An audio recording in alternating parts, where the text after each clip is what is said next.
Fire for your mind. Kosher clinician. Hit that like button and share this stream if you're not a beta male. You tried to warn them, Anita. They wouldn't listen. I guess the pick-me is not so bad after all. I wonder what they are thinking now about the pick-me's. Me and my cats are doing just fine.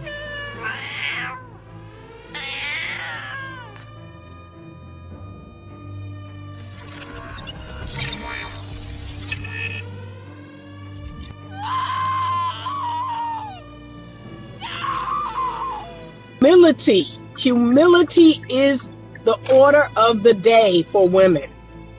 That is the order of the day. I do believe that God will bless those who come to him humbly, those who are repentant, those who recognize their mistake. Oops, I made a mistake. Like if you get on your knees tonight, just my prescription for all the women out there who are 30, 35, 40, 45. I want you to get on your knees tonight. I want you to pray to the Lord on high and say, I messed up. Like, I messed up. I was wrong. I was completely out of line. I messed up. I made a mistake. They asked for it, and they got it. Cat ladies will be the new norm, 2030 and beyond. And men told you so. Who will save them? Will it be the government, community, or themselves? This is a very vulnerable, transparent moment with you guys. So let's just keep it real positive in the comment section, okay? I'm just being open with you guys. This is the first time in my adult life where I'm like, Lynn, you can't afford that. Lynn, don't buy that. Because money is funny right now. And let me save y'all the comments where y'all gonna be like, go get a job, go apply for a job. There's people with jobs right now, I'm not getting a job. But no, I honestly, if I did decide to go get a job, I honestly would struggle more. And I say that because it's not to say I'm not making money. Like, I'm able to pay my bills. I'm just living paycheck to paycheck. Y'all, it's hard to empathize. It's getting harder and harder to empathize with modern day women. Because again, it's like, you're finding out what the result of what you've been yelling and screaming and talking about for years. We don't need men. We choose the bear. We don't need men in this world and they're pointless and, all of this stuff. But then you have this percentage of women, you got this percentage of women over on TikTok making these god-awful videos about how tired they are and how tired they are working and, being a single mom is so hard and, oh my gosh, I have to do everything. Yeah, that's the life that you fought so hard for. Like, that's the part that's mind-altering. Y'all fought so hard for exactly what you got. This is exactly what you fought for. And now that you have it, you're like, shoot, this is not what I expected. What is your prediction for the year 2027? So we're looking at a world where we have levels of unemployment we've never seen before. We're probably looking at AGI as predicted by prediction markets and tops of the labs. So we'd have artificial general intelligence by 2027. And how would that make the world different to how it is now? So if you have this concept of a drop-in employee, you have free labor, physical and cognitive, trillions of dollars of it.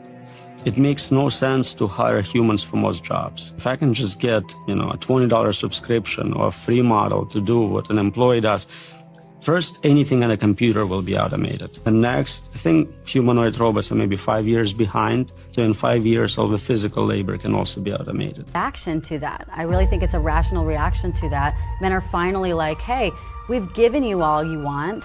You are equal in every way. And then you're still shaming us.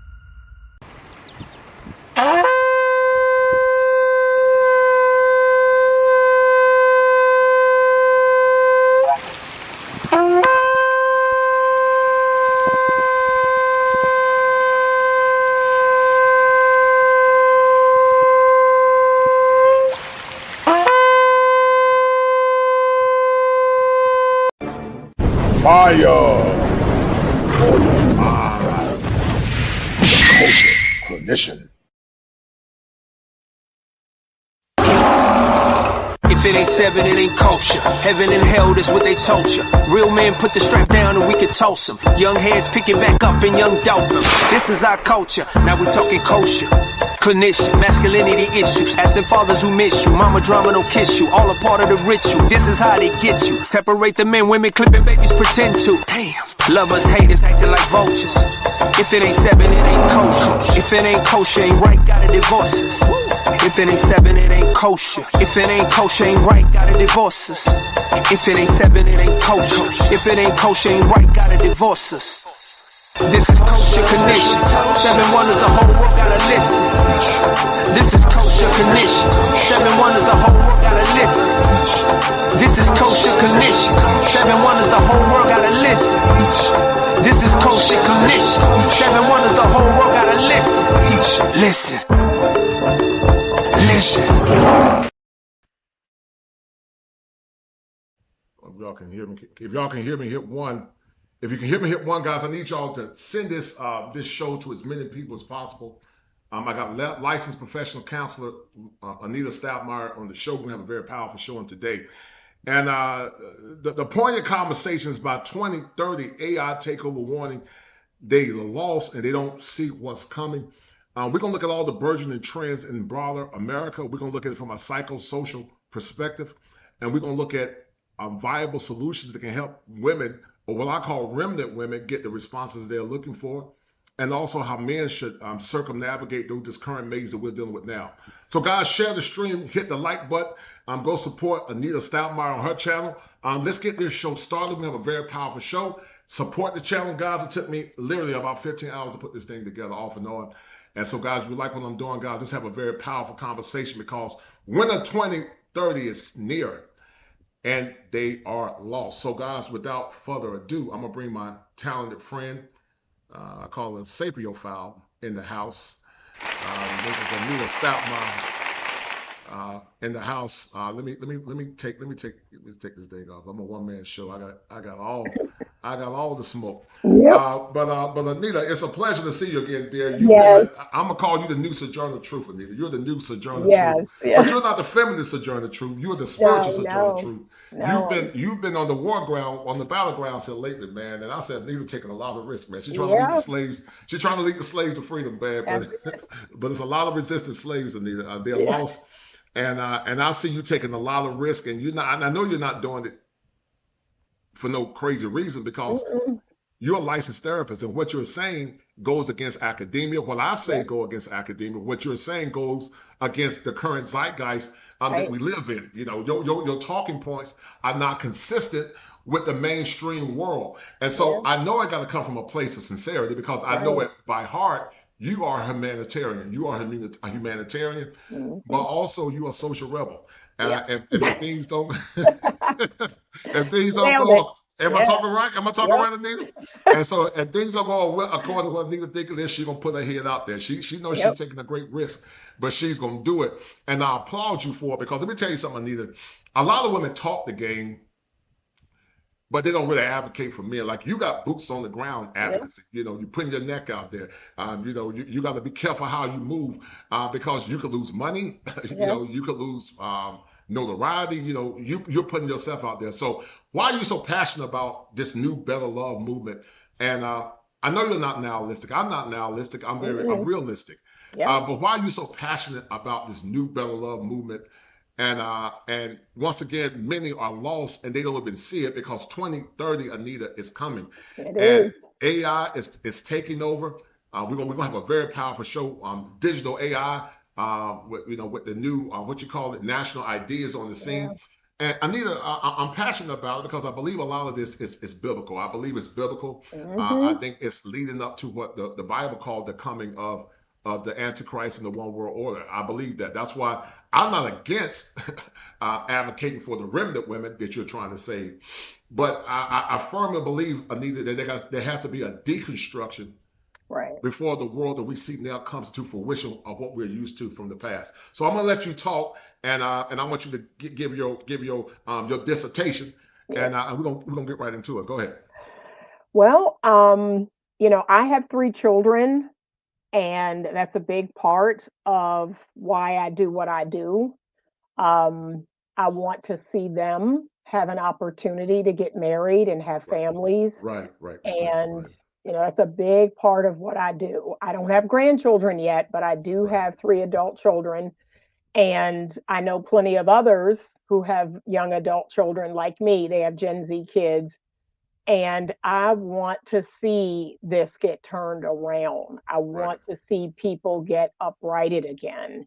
And I mainly just want people to critically think about some of the things that you're hearing. We see a lot of theory, we see a lot of conjecture, but what I encourage young people to do is how's that working for you in real life? Right. Okay, so it can't just be theoretical, it has to be in real life, in real time. Well, the problem is you are logical, intellectual, and a lot Right, of folks don't think like you, and a lot of folks don't think like me. I'm very philosophical. right, I believe consistent with the teacher Jesus. He said that you can't take new wine and put it into old wineskins. That it has to be a de-evolution of the current system that we have now, and then the new system must come into fruition. And while I yearn for what was in the past, I just don't see it happening in our lifetime. Am I going to continue to be a rally, a clarion caller for those that will listen? Yes. I have 3 daughters as well. My oldest right. daughter, she's married. My daughter, I got a daughter in college right now. Beautiful girl, virgin. For all I know, she better be one. I got another daughter. She's 16. Beautiful girls. Very Mhm. pretty, and I tried to raise them to be virtuous women. And I'm hoping that I can pair them with a righteous man that can lead them, guide them, and I give the baton over, and they go on with their lives, and I leave a legacy for my kids. But what we experienced yesterday is not coming back, and so I have to look at things critically through the lens of systems theory. Systems theory says that the part is not greater than the whole. Yeah. You and I are just a part, but the Mhm. whole itself needs a reconstruction. And until that reconstruction happens, it's nothing wrong with being optimistic. There's nothing wrong with trying to bring forth change. But at the end of the day, I think that we are under the judgment of God. I believe that from a spiritual perspective. And so, Anita, we're going to look at things from 4 perspectives. We call that the biopsychosocial spiritual Mhm. model. I believe that the American woman is going through a psychological crisis, a mental health crisis of epic Oh, proportion. I believe biologically she's going through a lot of stress due to the error of her weight. I yeah. believe that I know you're in the 10% when it comes down to being physically fit. Yes. Uh, I think she's going through somatic responses from the traumas of abandonment, the traumas of being hurt by men, but also the traumas of her bad decisions. Some of these bad decisions, Anita, are not necessarily by men. These are choices that she's made. And now, sadly, Anita, she's suffering the recompense of her own arrogance, but also her ignorance as well. Right now, Anita, there's a crisis going on where a lot of these kids are in food deserts. They don't have the covering of a father. She's going through psychological issues, the psychological issues of the delusions that she's told herself. She's Mhm. going through the sociological issues because a lot of men are checking out. They don't really care about no relationships and marriage no more because a lot of men are saying that the typical modern woman is a victim of a term that I created, and I hear a lot of folks using it now called hoflation. And we'll talk Mhm. about that in a minute. And then spiritually, she's dead because she's operating in rebellion. When you look at the 4 dimensions of women and men in general, and the struggles that you see a lot of modern women going through from these four quadrants, which one resonates the most with you, Anita?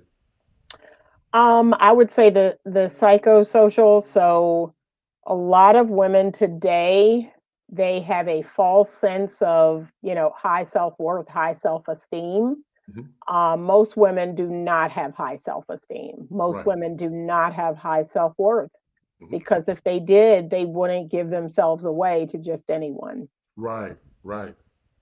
Right. And how do you think what you've seen in therapy? How's this impacted on women in general, in your opinion? How do you feel like it's impacted on women in general?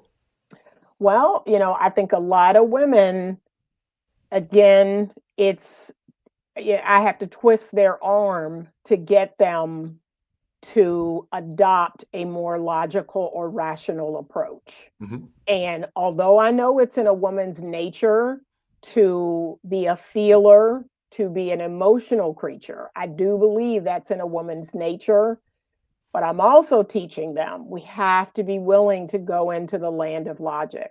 We Mm-hmm. have to be rational and logical about the decisions that we make. We have to ask ourselves, does this make sense? Forget Mm-hmm. how it feels. Mm-hmm. Forget how it feels for a moment and ask yourself, does it make sense? And that's the hardest sell that I have for a lot of women because they're so caught up in how it feels, and I love this person. Doesn't matter that he doesn't have a job, doesn't have a vehicle, doesn't have a home, doesn't have Right, that right, don't make right, sense.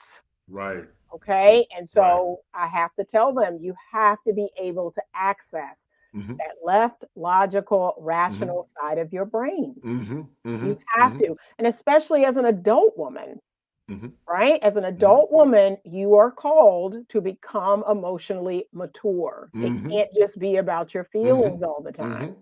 Yes, ma'am. I totally agree. And I think a lot of it, Anita, I think a lot of it is due to trauma from being with so many men. Right, I would say this is the generation of women that's been with more men than generations of past. right. And I think all that DNA has greatly impacted their ability to focus because I've said before in the past, how can she submit to one man when she submitted to so many? Right. And I think it's hard when you've been with so many men to submit to another man because, and I don't want to be mean when I say this, but a lot of modern women are actually chimeras.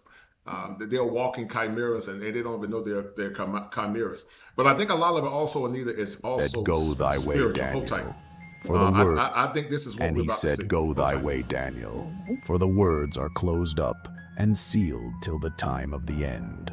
Then many shall be purified and made white and tried. But the wicked shall do wickedly, and none of the wicked shall understand, but the wise shall understand."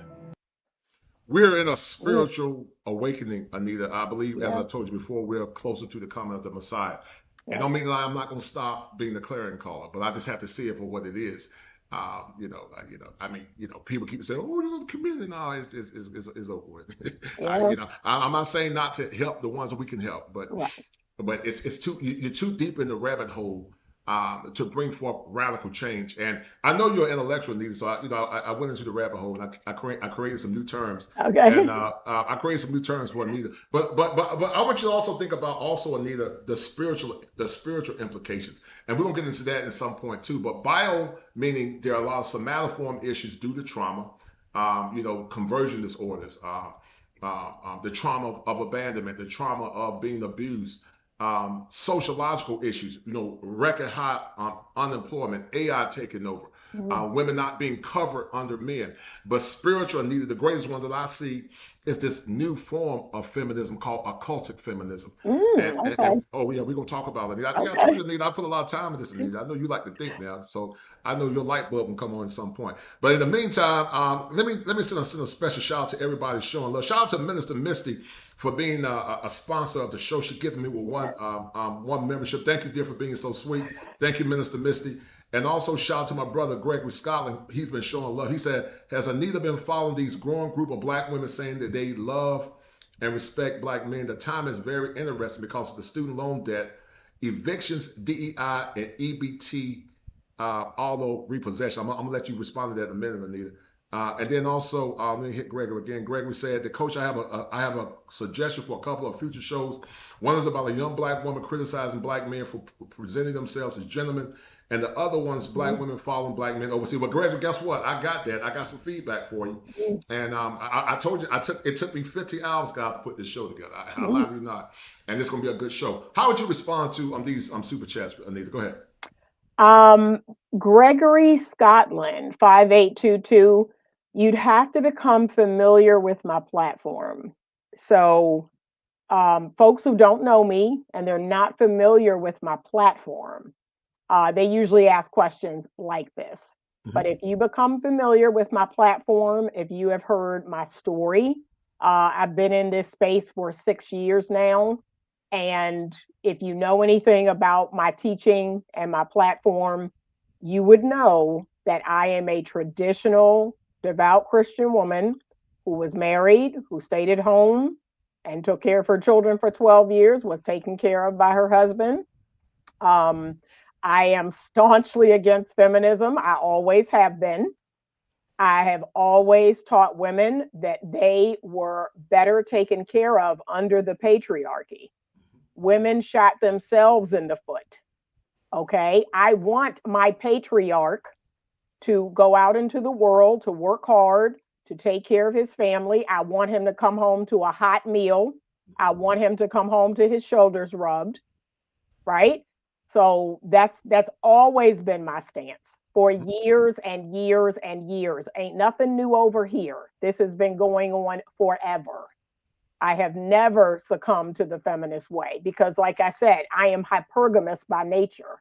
Mm-hmm. I know that it's in my benefit to have a good, strong husband at home.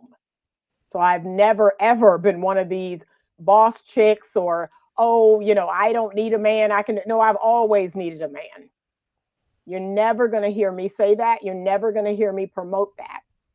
We need each other, and our community needs strong families. And the only way to do that is to come together, each of us in our God designed role. Okay, me doing what I'm created to do and him doing what he's created to do. We make things happen when we do that. Okay, so words like submission, words like positive ownership. I use those words all the time. I don't have a problem with it. Mm-hmm. Other Mm-hmm. women do. They hate me using the term submission or positive ownership. They hate that. But no, I want positive ownership from my man. I want Mm-hmm. masculine containment. I am Mm-hmm. his and he is mine. Mm-hmm. Mm-hmm. Mm-hmm. Mm-hmm. Mm-hmm. No doubt. I like that. I like that positive ownership. Mm-hmm. And one of the things, Greg was a great friend of mine. I love Gregory. A lot of men are needed, and I've been following you, and I don't bring any woman on my show, and I believe that you're genuine. Of course, anybody can switch up, but I do believe that you're genuine because you're a licensed therapist, and Yeah. the things that you're saying goes against the feminist agenda. But Right. I don't think Gregory is necessarily critiquing you. Maybe you're just trying to. I don't think he's critiquing you per se. I think Gregory have seen enough women in these spaces come in under false pretension only to pull the mask off once they get comfortable. And that's what him and a lot of men feel because some have done that. But shout out also to my man Brandon Clark. Shout out to Kosher. Shout out to him. And then Gregory he said Kosher. Okay, so the one's about a young black woman. Yeah, so I got that for you, Greg. It's gonna be in the show.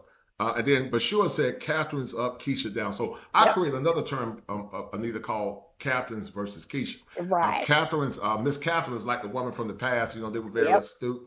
Miss Catherine, cooked for her husband. She was a good woman. She was a godly woman.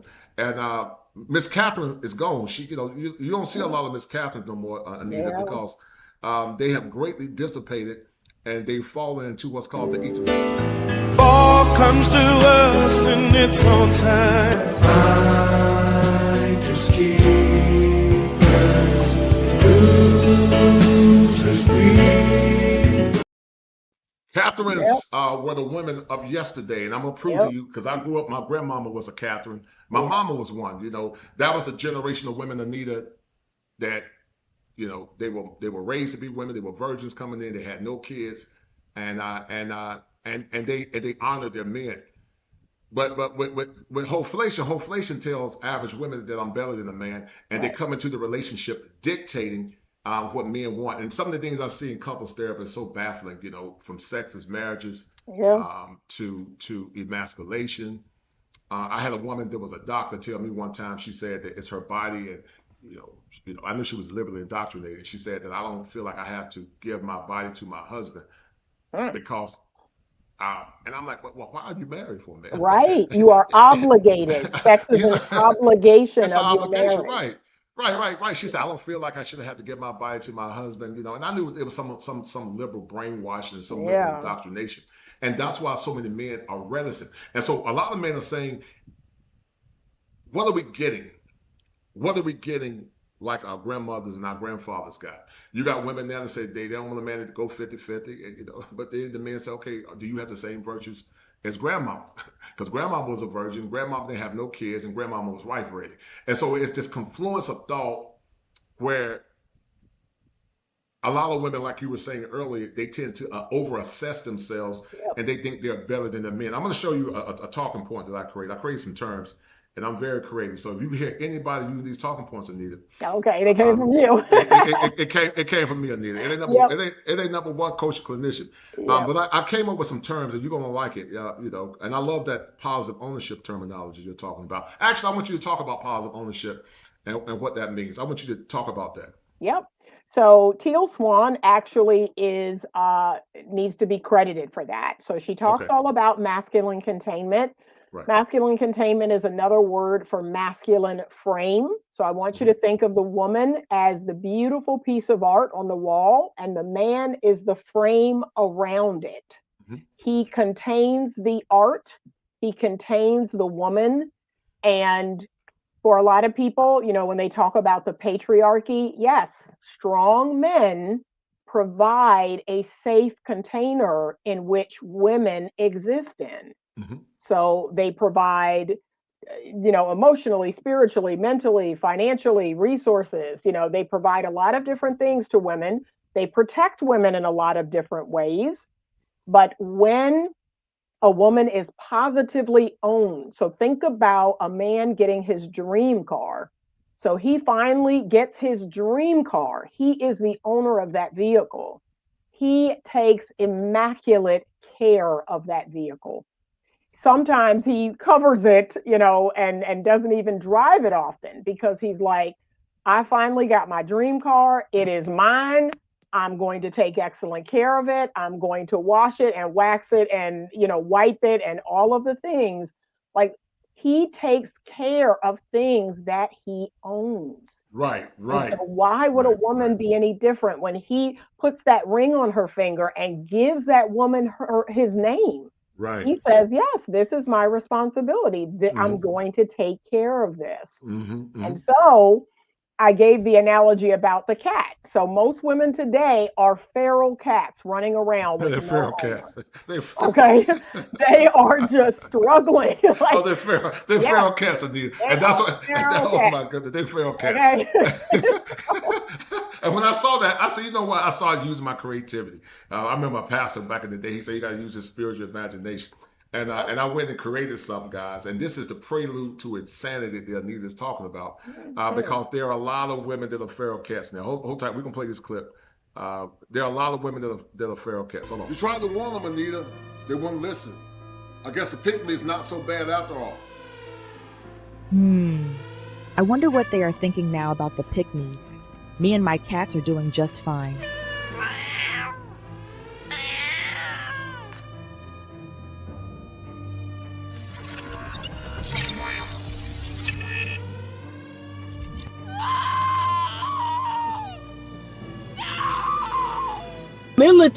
humility is the order of the day for women. That is the order of the day. I do believe that God will bless those who come to him humbly, those who are repentant, those who recognize their mistake. Oops, I made a mistake. Like, if you get on your knees tonight, just my prescription for all the women out there who are 30, 35, 40, 45. I want you to get on your knees tonight. I want you to pray to the Lord on high and say, I messed up. Like, I messed up. I was wrong. I was completely out of line. I messed up. I made a mistake. They asked for it, and they got. All right, the lack of humility. You know, the scripture said God give grace to the humble, Anita. Yes. And he resists the proud. There's a lot of pride in a lot of modern women. I see it in therapy all the time. A lot of hubris, a lot of arrogance. It's this presupposition, Anita, that by default she's better than a man. Yes. And I'm gonna talk about it in a minute. And you're gonna like this one, Anita. You're gonna really like this one because, like I said, I'm very creative. It ain't number one coaching clinician, you know. So I'm about to drop some fire for your mind. But I created a term, Anita, you know, and you're gonna like this one, and you can use it. Just make sure you get the credit for it. But you're gonna love this one, Anita. I created a new term, and we're gonna break this thing down because you know, you are intellectual, and so am I. And so I created a whole new term, and the name of this term is called actually. Let me see if I can find it. Hold tight. And it's tied into, here we go. So here we go. Kosher clinician. Here is a new term he created for the conversation. Genetically modified. Truth is the assertion that a woman by divine right is superior, a queen, and just because she is female, her wants should always be given, a position that's fortified in solipsism. Genetically modified truth, that's a term that I created. And it's a burgeoning term, Anita, and it's dangerous because it's a term that's not predicated in reality. It's called genetically modified truth. There's an internal clock inside of a woman that's been on overdrive. I think it's always been in the nature of a woman to feel this way, Anita. But I think social constraints, godly virtues, moral conditioning shape the darkness that could have been perpetuated. But now the darkness is out. The cat is out of the bag. And righteous women that try to lead women into a path of righteousness, often they are harangued from being called pygmies, male identified, a mammy, she's oppressed, she's internalizing misogyny, all crazy stuff. I mean, crazy stuff that was just the norm back in the day, because you're 100% correct. The scripture said, bone of my bone, she's flesh of my flesh. And so she's my bone. And so I have a right to love my bone, to cherish my bone, to protect my bone, but also, Anita, to die for my bone. That's the greatest gift that a man can give a woman, is to put his life on the line. I just got me a military grade knife. It's nasty too. And I got me a Beretta with hollow points. I got a nice Beretta, the military use it. And if I have to defend mine, I'm gonna defend it. I'm gonna have to defend my family with my life. Do I want to die? No. Do I want to take bullets? No. I want a bullet hit me in my chest and arms. But that's my responsibility as a husband and a father, is to defend my wife and my children, even unto death if I have to, like Christ gave to the church. But genetically modified truth is a truth that's not predicated, Anita, in reality. It's a truth that's predicated in arrogance, solipsism, emotions that don't benefit a man. What men got years ago were quality women. They were quality. They were kosher women. They were kosher. They were not genetically modified. You got a lot of chimeras now. They've been genetically modified by liberal indoctrination. They've been genetically modified by insemination. They've been modified in a lot of negative ways. And when they come into a relationship, then they can't really submit to the leadership of a man. What do you think about the term genetically modified truth? What do you think? I love it. I mean, like I said, this culture thrives on delusion, right? It just thrives on delusion. And it thrives. There is no universal truth anymore. They believe that it's just based on how you feel, And if that's the case, the truth is going to change every hour. So that we need to have something to identify, like, what is happening. Which, again, 50 years ago, there was universal truth. There were some truths that everyone agreed with. And now we can't define what is a woman. Right. But that's also part of the last days. The scripture said in the book of Timothy that they would not love the truth. And because they won't love the truth, the prophet said that I'm going to send them a strong delusion. Listen, Anita, the world is so messed up now. You can show them evidence. You can show them academic evidence. You can show them, you can put the picture on the wall, and they would dig their heels in, kicking on their way to hell, Anita, because they don't want to change. And so, you hear these goofy men saying level up, and I'm like, okay, what are we leveling up for? Are we leveling up for virgins? Are we leveling up for quality women? Are we leveling up for women that have emotional regulation? Are we leveling up for women that don't have a bunch of kids by multiple men? Are we leveling up for women that have been ran through? Are we leveling up for women that don't have a liberal ideology and a liberal worldview? Are we leveling up for women that when she comes in, she understands her place in the dichotomy of that man? Watch this. I need y'all to give me a love romp because I'm about to preach in a minute. But Jesus asked the question, Anita, back in the past, and actually Nicodemus asked the great teacher Jesus, and he said, this is what Nicodemus said to Jesus, Anita. He said, Rabbi, or great teacher, what must I do to enter the kingdom of heaven? And Jesus told Nicodemus, you must be born again. The problem with the modern woman, Anita, is that she don't want to be born again. Right. She want to come into the kingdom of man.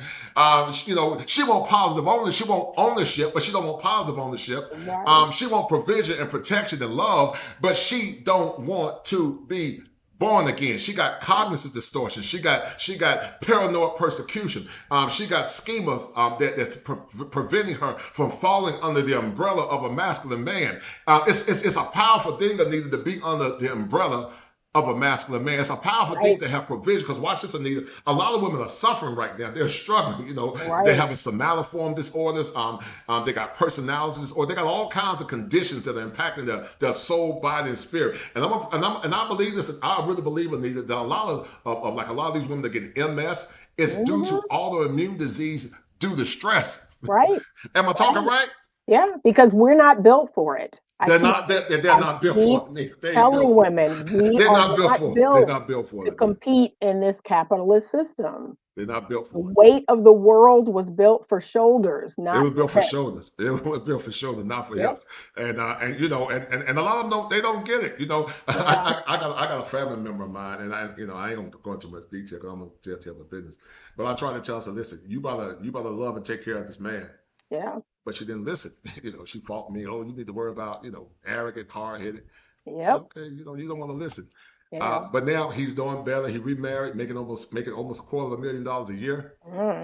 And now she's singing that song by Harold Melvin, The Blue Notes, the whole world laughing at me, silly fool. She laughing because I tried to save her, Anita. I was trying to save him, Anita. I was trying to bring him to the promised land. I was trying to let her know that she has cognitive distortions in the form of trivialization and minimization, but she didn't want to hear the words of the kosher king. And now she's singing that song by Harold Melvin, The Blue Notes. She don't have a man, and it's hard out here. It's hard out here, Anita, because a lot of them thought that they could get rid of a man. And I don't think women understand how hard it is to replace a good man. Right. I'm talking about a man that has vision and need a foresight. Yeah. He's shown continually that he's a provider, he's a leader, and he's very ambitious. I didn't become this man overnight. You know how long it took me to become who I am? Yeah. It took me a long time, Anita. It took a lot of trial and error. And also, Anita, it took a lot of what I call pigeon-ish. Because a lot of folks Miss Anita, a lot of folks are trying to put pigeon-ish on me because I'm a masculine man. I don't live by no zodiac. I'm a Leo, so you know about Leos, man. We precious. I ain't gonna back down. I'm gonna say what I want to say, and you ain't gonna tell me what I'm gonna do. If you respect me, we're gonna get along. But if you ever try to control me, you're gonna get this work. So I've been through a lot of pigeon-ish, Anita, and I'm gonna show you this clip. Hold tight. Shut up, kosher. Yeah. Shut up. Whoa. Shut up, kosher. Yeah. Shut up, kosher. Yeah. Shut up. Whoa. Okay. Shut up, kosher. Ballin'. Take it back. Like it's game time. Locked in when it's game time. Yeah, I'm ballin'. Like it's game time. Locked in when it's game time. I put in work, couldn't wait for my bag coming. 3 whole years and these records keep running. Don't talk to me if you can't match the numbers. Ballin', like it's game time. Locked in when it's game time. Yeah, I'm ballin', like it's game time. Locked in when it's game time. I put in work, couldn't wait for mine. King-ish, Anita, please forgive me. But that's what kings do. That's what kosher kings do. Kosher kings get it from the mother, Anita. Nobody gave me nothing. It's all but the grace of God that I'm here today. He gave me the power and the grace to become the man that I am. And the reason why I'm so passionate about it, because that's just how I'm built. I'm wired that way. I've made a lot of folks intimidated. I'm 6'5", 6'6". And then I'm dark skinned, but then I'm educated too, and I got a deep voice. Right. And so I scare a lot of folks. Anita. I'm one of them fugitive slaves. Yeah. That they scared gonna cause a revolution, Anita. So I intimidate folks. Now I'm not trying to intimidate folks, but I'll never forget one time, Anita, somebody told me, they said, you need to make your voice more soft. I said, well, a lion can't make his voice soft. I'm a lion. Yeah, no. I'm not a kitten. I'm a lion. I ain't one of them feral cats, Anita. Yeah. I'm a lion, Yeah. And so, and a lot of folks don't understand that. What's happened to heteronormative masculinity in your opinion? Then we're going to get to the second part. Go ahead. So we have the great feminization, right? We are living in the great feminization. Feminism has equaled the wokeness that we see. So a lot of the woke agenda, that woke propaganda that we see, it wants to feminize the culture, right? It does not appreciate the masculine and all that the masculine has created. So this entire world was built by men, and now we want to kind of break down and destroy those systems. And it's interesting to me because we got here on the backs of those systems. So clearly something must be working. That's how we got here. But they want to deconstruct and then reconstruct a more feminized world. Yes, where we're focused on feelings, and because a person feels like they're the different gender, we should all believe that delusion, and we should, because I'm a man and I feel like a woman today, we all have to bend to that delusion. Yes. And now they're trying to kind of do away with freedom of speech, because the speech hurts my feelings. It doesn't align with my delusion. So we are in this woke ideology, this really the last 5 or 6 years. Right, we right, had right, the trans agenda and all of that. Right. And what's so crazy to me is, this is what I tell feminist women. If you get behind this movement, you are advocating to put women out of business. Make that make sense. So you're advocating for men in women's spaces, men in women's sports. Make that make sense. Why would I support something that would put biological women out of business?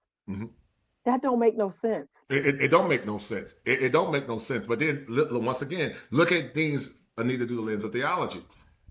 These academics now, the scripture said, professing to themselves to become wise, they became what? Fools. Yep. I didn't say it. That's what Timothy said would happen in the last days. They profess themselves to be wise, but they're really fools. Right. And he talked about how they changed. It was something called anthropomorphism, where they changed the image of God to something different. If you look at the Baphomet, what do you see in Baphomet? You know what Baphomet is, right? I don't. So Baphomet is this symbol of Lucifer. Okay. It's in the pentagram. So you look at Baphomet, you see a goat, a woman with breasts, and then the bottom is a man. That's androgyny, but it's also ambiguity too. Wow. And so watch this. God is not the author of confusion. No. He's not the author of confusion. He never have. So a lot of this stuff is tied to cultic feminism. We're going to get into it in a minute. Shout out to Red Falls Black. He said the modern world embraces the 7 deadly sins. Then the 10 commandments, no doubt. Shout out to Theo Waff. He said genetically modified true. Oh, I want to run with them. Yeah, go ahead and run with it. Go ahead and run, but make sure you give me credit, because a lot of folks just love to steal my talking points. Theo, and they don't give me credit. But I'm a thinker, man. I'm an intellectual. Some of the stuff I need to get a book and coin it, because folks are stealing your talking points. But what you're seeing is genetically modified truth. And I got another term coming up as well. Shout out to him for that. Hold tight. But this is what's causing distress in our society now, Anita. And AI is taking over, and it's coming at a theater near you. I'm going to show you something, Anita, because this is a prelude to madness. And the second one I got is called digitally modified truth. And digitally modified truth is how the feminist agenda and also the delusion of being better than men has been promulgated over the last couple of years, to the point now that average women think they're superior to average men. And so men say, well, people say, oh, y'all need to level up. Well, what are they leveling up to, brother? I mean, what are men getting, Anita? Let me show you something, Anita, because, people keep talking about leveling up. And, nothing wrong with leveling up, but, are we going to get wholesome women like our grandfathers got? I came up with a word called hoflation, and now everybody's using the word, But let me show you something. I'm going to show you something, Anita, and you're going to be surprised when you see this. But this is what men got years ago. This is what my daddy got, and this is also what my grandfather got. Can you see the picture? Yep. All right, let's get into it, Anita. Let's get into it. All right. So this is what I call a cycle of dysfunction, Anita, because once again, Jesus said you can't take new wine and put new wine into old wineskins. There must be a de-evolution of the system in order to have a new system. According to the globalists, they said they're going to bring order out of chaos. That's the new world order, and it's coming. And if I got to die, so be it. I'll be in the arms of Christ. I'll be in heaven with my mom at some point. But if you look at this cycle of dysfunction, The man to the far left, that's my grandfather, Anita. I look Okay. I look just like my granddad. My Mm-hmm. grandmama used to call him man. And guess what my granddaddy got? My grandmama was a virgin. Mm. That's my grandmama to the right. Yeah. That's my granddad. He was a farmer in the South. He owned a bunch of land in a place called Pollock's. But he got a virgin. She was wife ready. She had no kids. So look at this. Look at this, the cycle of dysfunction. Right. We went from the most married to the least married, from virgins to low bodies, Anita.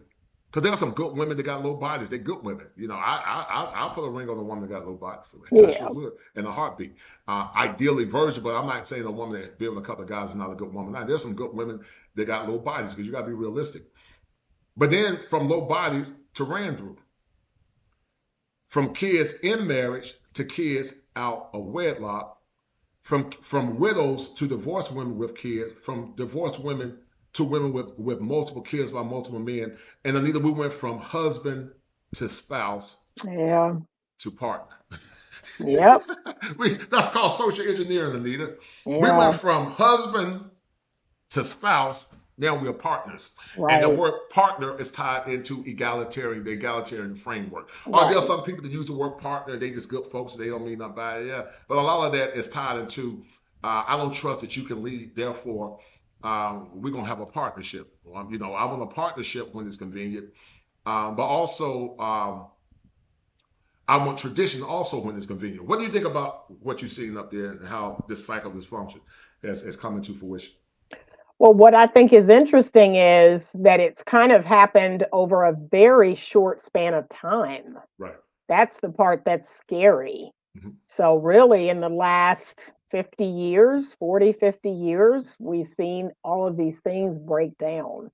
I often tell a story about, my mom had a sister and she had a child out of wedlock. Mm-hmm. And when I tell you, it was shameful. It was shameful. It yes, was ma'am. beyond shameful. It was beyond shameful. She Right. lived with my grandparents, and there was even a time where my grandparents were raising her child, and it was kind of hidden. My grandmother had 10 children, so it was like, I think the neighborhood thought that the baby was my grandmother's baby because my grandmother had a lot of children, and I think they just assumed that, she must have had another child, but it was very shameful. Mm-hmm. It was not what we're seeing out here today. Right. Yes, ma'am. Yes, ma'am. You're correct. I think that in the last 50 years, this is what's happened. Yes, right? ma'am. You're correct. To add clarity to what you're saying, I would say when you and I were kids in high school, like I came out of high school 89, 90. I supposed to came out in 89, but I came out in 90. I failed one year. But I remember with girls having babies back in the 90s, because teen pregnancy was an epidemic when we were growing up. But guess what, Anita? That was also shameful. Yep. Am I right or wrong? It was shameful to have kids out of wedlock back in the 90s and the 80s when you and I were in school. That's right. Right. What did you see in those scenarios back then? Tell me what you saw. Again, okay, so here's another story. When I was in high school, I graduated in 1986. Mm-hmm. My senior year, a girlfriend, and I wouldn't consider her a close friend, I would consider her a friend. Mm-hmm. So she got pregnant senior year. She got pregnant and she finished high school because we all went to the prom together. But she got pregnant her senior year and she did have her baby. And I remember her and the father, they were together maybe for about 4 or 5 years, and then they broke up. They did break up. But again, she couldn't go on to college. That was something that, she had to be at home. She had to have her child. And I think her parents were involved. She did eventually go to college while her parents were helping her with her baby. But like you said, it was the talk of senior year that she got pregnant. I think that February or March, she did graduate. So she was barely showing. We all went to the prom together, but later in the fall, she had her baby. And we all went off to college and had a normal college experience, but she didn't have that. But even then, that was in 86. That was not, the norm. You didn't That wasn't the norm. Yes, ma'am. You didn't see teenage pregnancy like you did, now. Yes, ma'am. No. It wasn't the norm. And it was also, It was also shameful. Right. Let's look at the new term Anita called digitally modified truth. But that's why men, Anita, are so aggressive. You know, I'm forced to think about that 33% of men now, they have a small contingent of men that are virgins. More women, Anita, now have more sexual experience than men, sadly.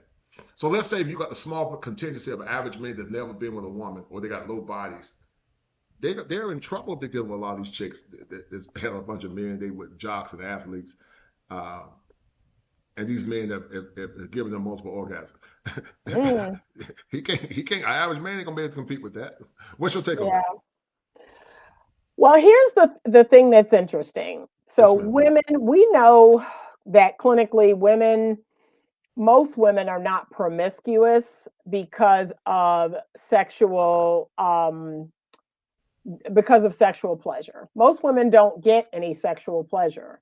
Okay. Women are sexually promiscuous because deep down, women do want love. They do Yes, I believe that. I believe that. A stable relationship. They have just been taught to believe that sex is going to make a man commit when it is That's not. true. That's true. I agree It with is that. not. I agree with So unfortunately, they've fallen for the lie that says, well, you're not going to get a man to give you a relationship unless you have sex with him. That's true. That's true. But I agree with that. Right. The statistics show that women are not out here having all of this amazing sex. Most women don't even orgasm when they have sex. But they have believed the feminist dogma that says this is a part of them being liberated and being empowered, right? They're empowered, they're liberated, they're having sex like a man. They're not enjoying the sex, but they're out here having sex like a man, and that somehow makes them just like men. But deep down, they do want a long-term relationship. And so they've also bought into this is the way to get it. And it isn't. And it isn't. And I keep telling women that. I want you to have high self-esteem and high self-worth. There are other things that you can do other than getting on your back and, have some self-esteem, love yourself enough to say, hey, I want something real, and sex will come, but in something committed. Yeah. Right. No, I respect it. And committed and act, hopefully in the confines of marriage. But I agree with you 100%.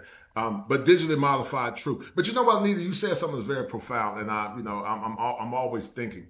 And I created a term. I created something, and it's going to shock you, but you're going to laugh at this. But I will argue, Anita, that the average man hasn't had an orgasm. And you might say, what are you talking about? Well, I'm going to prove it to you in a minute. Hold tight. I will argue, Miss Anita, that the average man has not had an orgasm. Okay. But hold tight, because I'm going to show you what I'm talking about in a minute. Hold on. He hadn't had an orgasm, but I'm going to explain in a minute.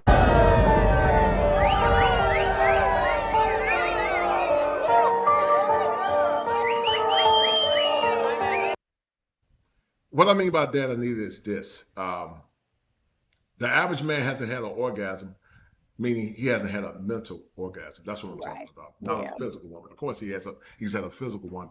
Yep. But he hasn't had a mental orgasm, meaning he hasn't been stimulated mentally as a man. He hasn't been given the allure of a feminine woman. Most men don't even know what it looked like. Yeah. They never come nowhere near to having a mental orgasm by a feminine woman, something men got years ago. How would you respond to that? I would classify it as a bond. So most men have not bonded to a good woman. And you know that a man is bonded to a good woman when she has his devotion. Right. So when a man is devoted, when he can make that logical, rational decision to choose a woman, to marry a woman, to commit to a woman, that signifies there is a bond there. Most men today have never experienced that bond. They've never experienced true devotion to a woman. And that could be because they haven't met a woman that's worthy. So that's a big part of it. Like, no, none of these women are worthy of that. So yeah, that's a lot How do women respond to what let's say, tell me what you think, Anita. I know this is a guesstimation. We it's not in the hard science, but what percentage of women would you say and try to minimize anecdotes. But what percentage of women would you say are actually wife ready and ready for a competent man? Based on what you've seen, is it there about 20%? Yes, ma'am. 20%. About 20%. Yes, ma'am. Right. Yes, ma'am. So right. So about 20%. Right. Yeah. Some will say even less than that. Yeah. What are you seeing that makes it less than 20%, Anita? I see like you said, the arrogance, the pridefulness, women who have, of course, bought into the feminist lie, and they don't want to be married. They don't want to come together with a good man and come under his leadership and be in that masculine containment. They don't want to submit to his leadership. They don't want to take care of their own children. A lot of them don't even want to have children. Right. And they don't see that as valuable. Mm-hmm. But having children, having a family, having a husband, all of those things have given my life meaning, true Mm-hmm. meaning. Mm-hmm. Okay. So not work, not money and what I buy and where I go. That stuff does not give my life meaning. No, it What doesn't. gives my life meaning is doing for others and sacrificing and raising children, keeping a home, giving within my church community, giving within my neighborhood. Right. Those are the things that give my life true meaning. Mm-hmm. And that's why a lot of women do suffer from mental health conditions, Mm-hmm. because they are purposeless. They don't have any I like meaning in their that. life. Yes, ma'am. I love that. I love that. Right. So basically what you're trying to say, they're not living their life on purpose. Nope. And I'm glad you brought that up, because that goes back to the 4 dimensions that we talked about. Yeah. You know, a lot of women on SSRIs and benzodiazepines due to stress, anxious, worried that, they don't have a husband to protect them and guide them. And they're in a frenzy. Now you talked about something, Anita, that's true. You're right. There are women that have intimacy with men because they want love. That is 100% true. But what do you say to the women, Anita, that are promiscuous because he's cute or he got good hair? Because there are a lot of women that do that as well. So what would you say to that? Smaller percentage. I don't think that's most women. I think most, like I've said it on many other podcasts, most women do not enjoy the sex that they are having. Like that's the truth. Okay. But they are designed to, and think about it this way too. Women have a father hunger. Okay. So there is a father hunger that women have, and sex can meet that father hunger. Mm-hmm. Okay. So if there's no dad in the home, if there's no dad raising them, if there's no healthy masculine frame in their life, they're going to go out on a Friday night and they're going to find that in the backseat of a man's car. So they may find it for 10 minutes, but it is feeding that father hunger that they have. Okay. Mm-hmm. Think about it this way. I am underneath a man. Mm-hmm. Okay. I am falling underneath a man, even in the sex act. Mm-hmm. So this is a desire that every woman has, and she gets to decide how that need gets met. So for me, that need does not get met by having sex with multiple men. It gets met by being in a committed relationship, being married, listening to my husband. That's how that need gets met. But for other women, it gets met sexually. It gets met through online validation and fire emoji and heart eyes. It's all the same. It's that father hunger. I like that, the father hunger. I want you to listen to Vincent Elliott, and a lot of folks got this term from me as well. I didn't get a lot of this stuff, Pat. I want you to listen to this. And this goes back to about digitally modified truth. Hold tight. Yeah. Or worth, and their worth will not be an inflation. It'll be limitless. We'll all start putting you on the pedestals that my father put my mother on. Yep.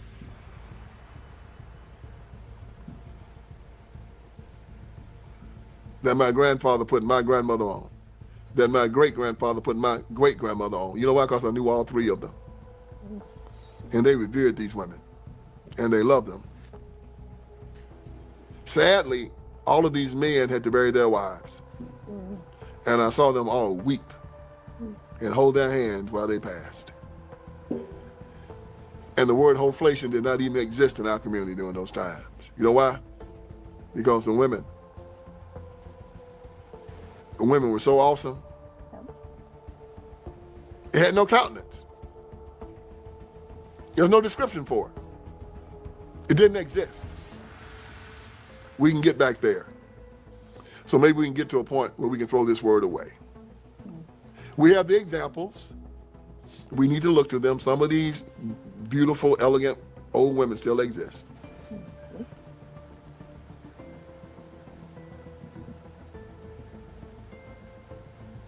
But Vince Ellison ain't gonna let you go until we get back to where we're supposed to be. All right. Term coined by the kosher clinician. I know you got to go in a few minutes. Genetically modified truth is the next term. Digitally modified truth is another term that I created. This leads to cultic feminism. Let's look at this. No, you got to go. You got to stop at hard 15. So let's look at this. Here's a second term coined by the kosher clinician. Digitally modified truth is the precarious effects of media, politics, liberal indoctrination, absolvement of biblical truth, the minimization of masculinity, the destruction of the family, the eradication of objective truth, and the false assertion of paranoid persecution and victimization, which have led to groupthink. So in ancient times, goddess worship cults like people who followed Inanna or Ishtar, or people who were into black magic and witchcraft and glorified like female demons such as Lilith, or the Hindu goddess Kali, who strangely is on the cover of the very first feminist magazine in the United States. Magazine in the 70s chose the bloodthirsty male sexing goddess Kali to be on their cover, which is a super weird choice for a magazine in the 70s that you're selling to suburban women. But they chose her because she represents sexual freedom, vengeance against men. She wears... Some of this, Anita, is spiritual. See, this was good, Anita. This is good, man. I know you got to go in a few minutes, 5 minutes. But it's spiritual, Anita. Listen, I want you... I don't know if you ever read this book by John Milton, Paradise Lost. Have you ever read that book? I read it many, many, many years ago. I'm trying to even remember. But yes. Wow. That... Ooh. Okay, in John Milton's Paradise Lost, and there's a woman by the name of Madame Blavatsky. She's from the Deal Philosophy Society or whatever, and it goes back. It's part of cultic stuff. Some Gnostics talk about it. But anyway, it's tied to the occult. Basically, God was the patriarch. He was bad. Lucifer was the victim. In John Milton's Paradise Lost, the father was the bad man because he was the bad patriarch. And Lucifer was the victim, even though he was the rebel. So a lot of this stuff is tied into occultic feminism, to the point now, Anita, a lot of women are into crystals, they're into the New Age, they're into smudging and a lot of that stuff. Have you seen that in your practice before you go? For sure. And one of the things that I just warned women about, because now they're saying, how do we know God is a he? And, all this different stuff. Right. Yolanda Adams said that. Did you hear her say that? Yolanda Adams said that. Yes, ma'am. I did.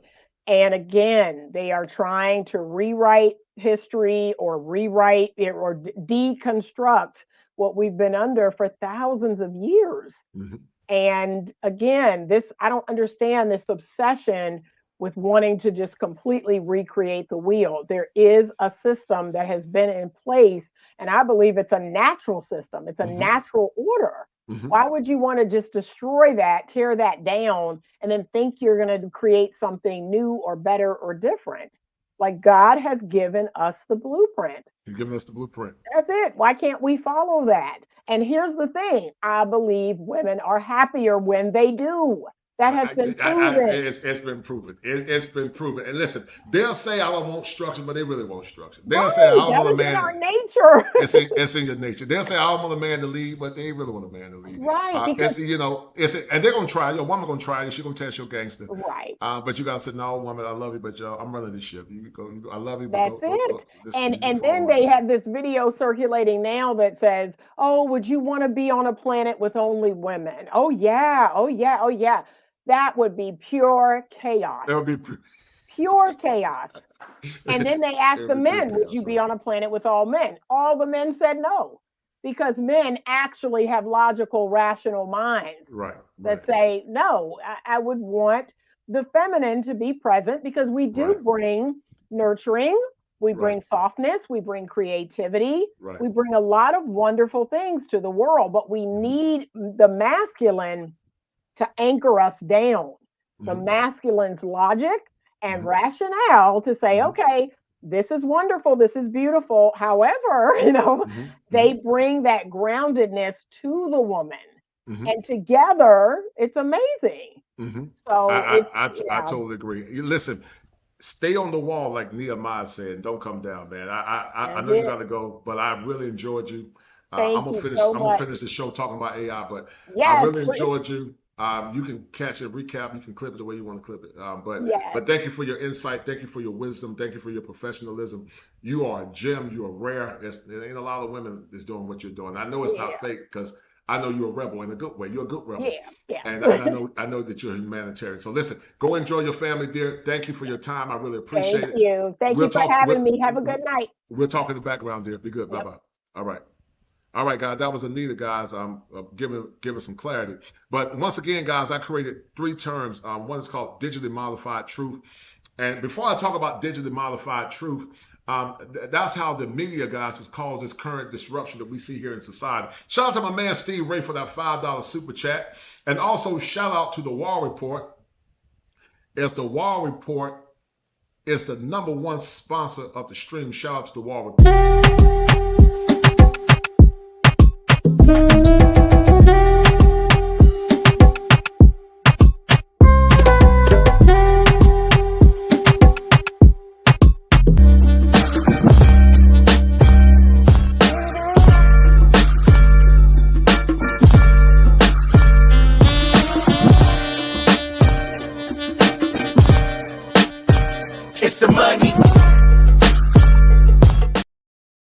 All right, guys, digitally modified truth. Those are 2 terms that I created. If you hear anybody using that term, you know they stole it from me.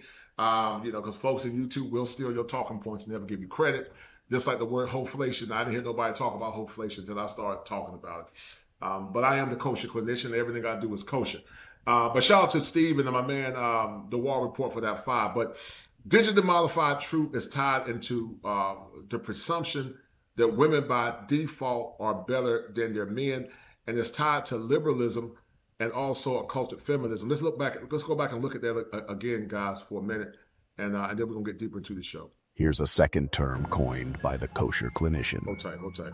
Digitally modified truth is the precarious effects of media, politics, liberal indoctrination, absolvement of biblical truth, the minimization of masculinity, the destruction of the family, the eradication of objective truth, and the false assertion of paranoid persecution and victimization, which have led to groupthink. So paranoid persecution is a term I heard a woman use, but schema afflictions is something I created. A schema is based in a pattern of thinking based on irrational fear. That's what a schema is. And so paranoid persecution is to believe that men by nature are dangerous and they're going to hurt you. And a lot of times that's where women want control. That's where the need for control and the need to minimize masculinity because they have a wall out. Shout out to Revelator Spirit of Indifference also for that $10 cash out. Thank you for that, dear brother, as well. But hold tight.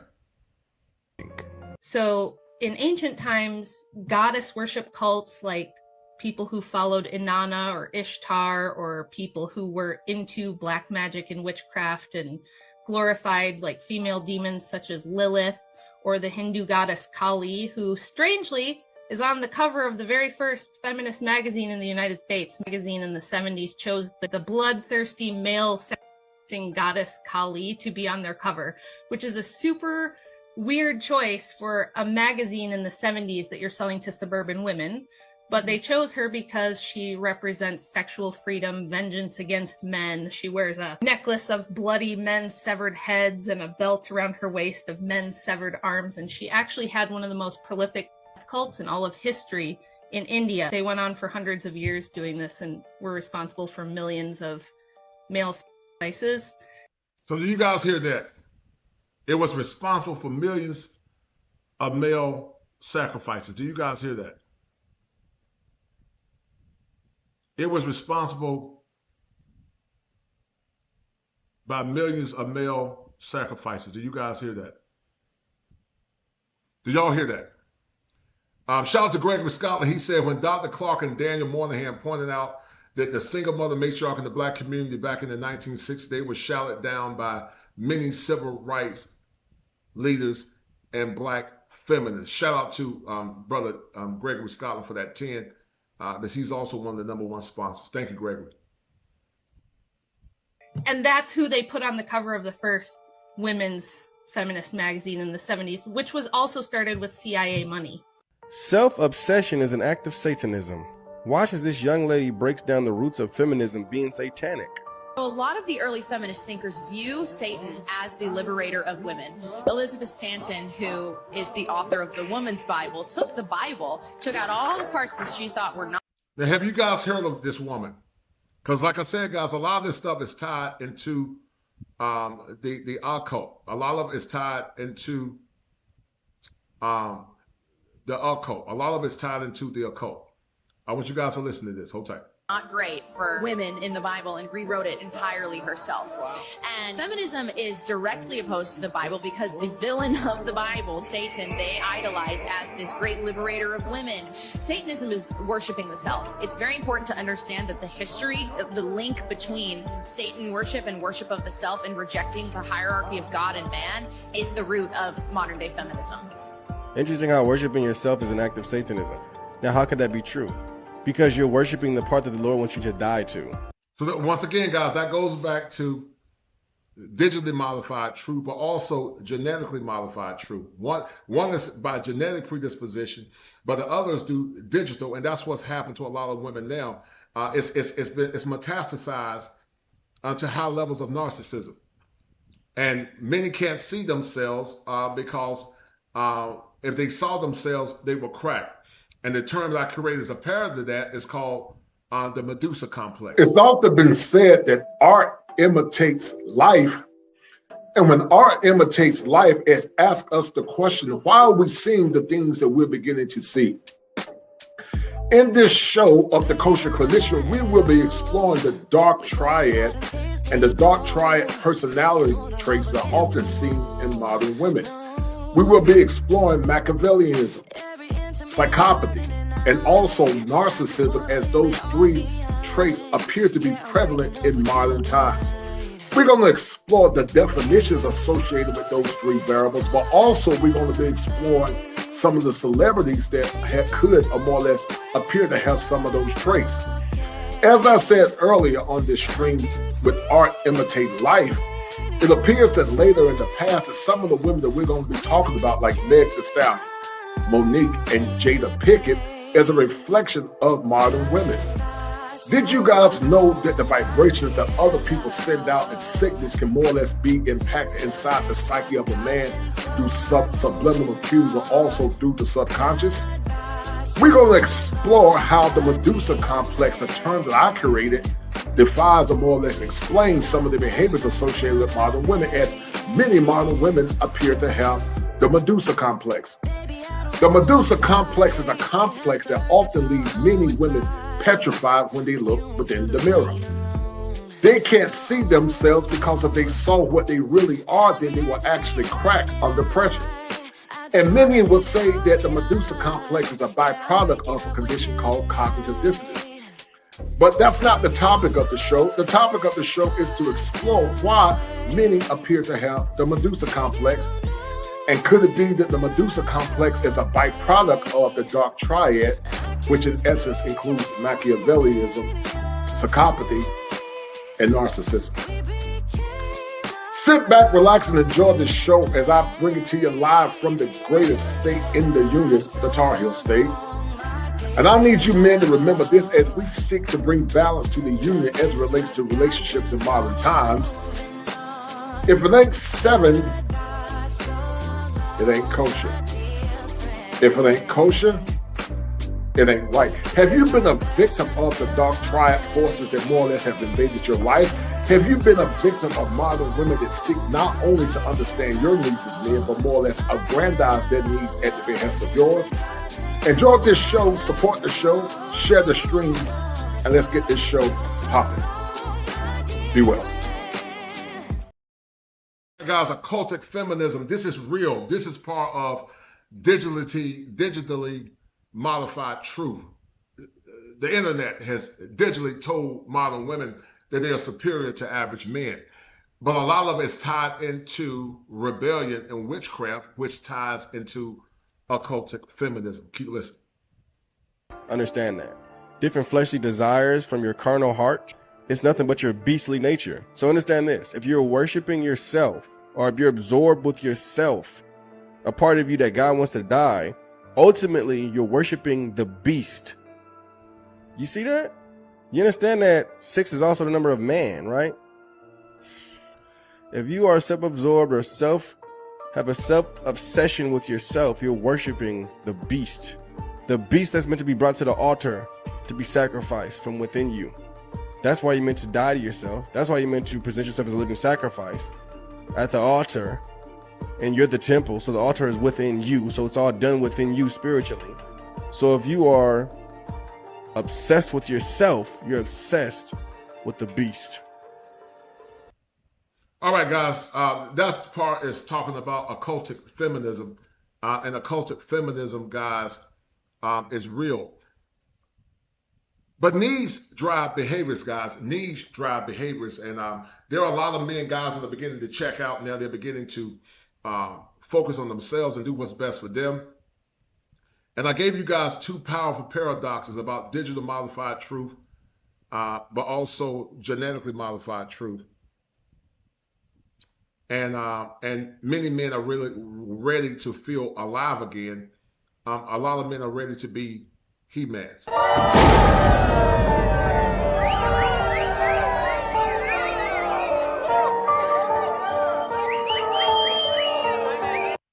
That's what men are waiting for. They're waiting to be he-mans again, but they can't be he-mans because a lot of women once again struggle with genetically modified truth.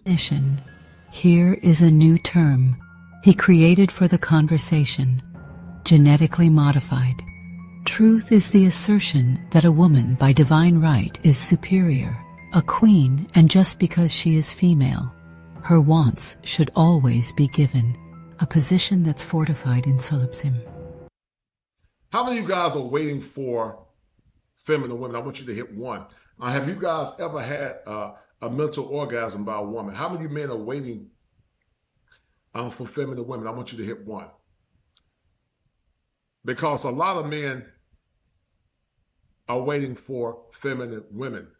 They're waiting for it. They're ready to sniff it and smell it, but they haven't seen it.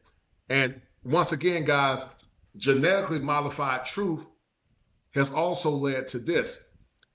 Genetically modified truth has also led to the disillusionment of the Black community and also the brokenness associated with the Black community. And I'm going to show you guys where all of this started at in a minute. Hold tight. I'm going to show you guys where a lot of this started at and also the destruction of the Black community. Hold tight. I don't want no man holding me down because I think I can make it as a single parent. But don't you think you might need help in raising that baby from a man? Not really. I didn't have a father. My father wasn't in the home, so, it really, male figures are not substantially important in the family. You guys see that. They didn't value male input, and now you're seeing, sadly, the destruction of the Black family, the Black. Shout out to my man Mujahid for that $7 cash out. Thank you, brother Mujahid.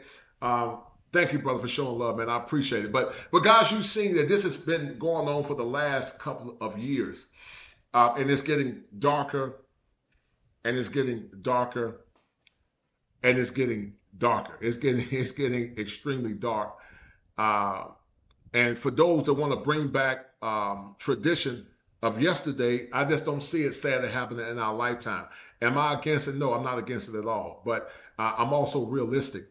And I don't see it coming into fruition, sadly, until in our lifetime, because I believe in what the prophet Daniel said. And this is what Daniel said. Go thy way, Daniel, for the words are closed up and sealed till the time of the end. Then many shall be purified and made white and tried. But the wicked shall do wickedly, and none of the wicked shall understand, but the wise shall understand.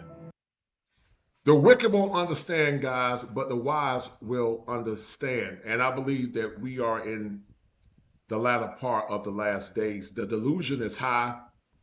The entitlement is high. And you heard what Anita said. She said she didn't think it was only but 20%. But I've always said, guys, before in the past, that needs drive behaviors. Needs drive behaviors. And I'm going to show you you guys a clip, because needs do drive behaviors, and that behavior has led to a movement called the Passport Bros. And with AI taking over 2030 and beyond, you're going to see a lot more desperate women wishing they had quality men to love them, protect them, and then die for them. Men are going abroad because needs drive behaviors. That's consistent with Dr. William Glasser. Needs drive behaviors. And I'm going to show it to you guys in a minute.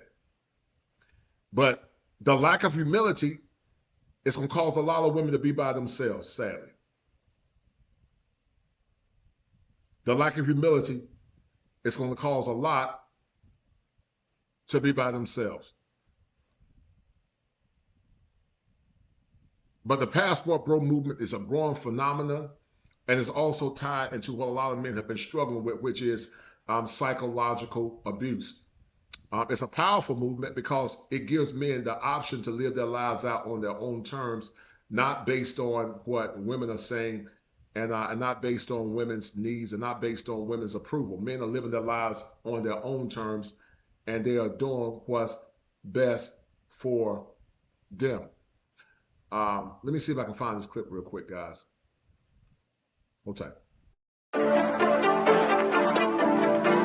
When you date a woman and she may be a potential wife, it's a competition thing all the way. I can't take it no more. They feel propped up because they feel more beholden to the government.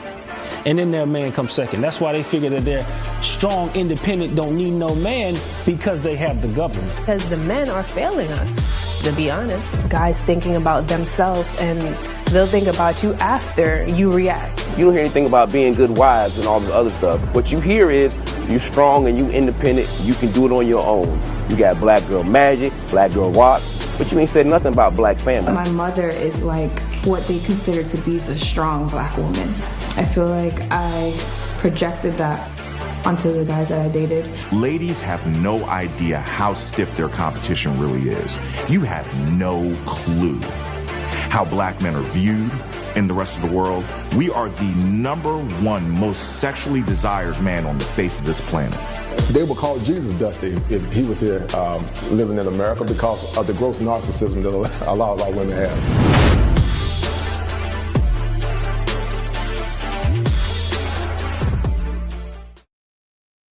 As you guys see, these are all psychological conditionings that are not predicated in reality. And like I said, guys, a lot of this is called digitally modified truth. The presumption that I'm better by default, even though there's no evidence to the contrary. I want you guys to look at this, and we're gonna get into this, and then I'm gonna finish talking about the rise of AI. And they are lost, and they don't even see what's coming, guys. They don't even see what's coming, guys, because the churches are not telling them the truth. A lot of men won't stand up and tell the truth. And so let's look at this woman and her attack on the Passport Bros, consistent with Gregory Scott. Let's see what the girls got to say about dating in Thailand.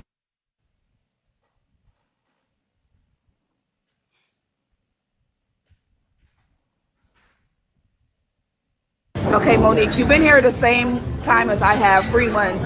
So what is your opinion on dating in Thailand? Now listen, they left America because they said black men weren't suitable, only to come to Thailand to expect the men and black men in Thailand to check for them, only to be ignored. So somebody said, I don't understand the logic. These men left America to get away from American women, and American women go to Thailand to get these American men. That's nasty work, guys. I would say from what I've seen, black American men are not interested in black women. So that kind of eliminates them, and you know, the black women are interested in our black brothers over here, thinking they have a better chance than what they did in America. I noticed that the Africans, the UK, and Thai men are interested in beautiful black women. Did you hear what they said?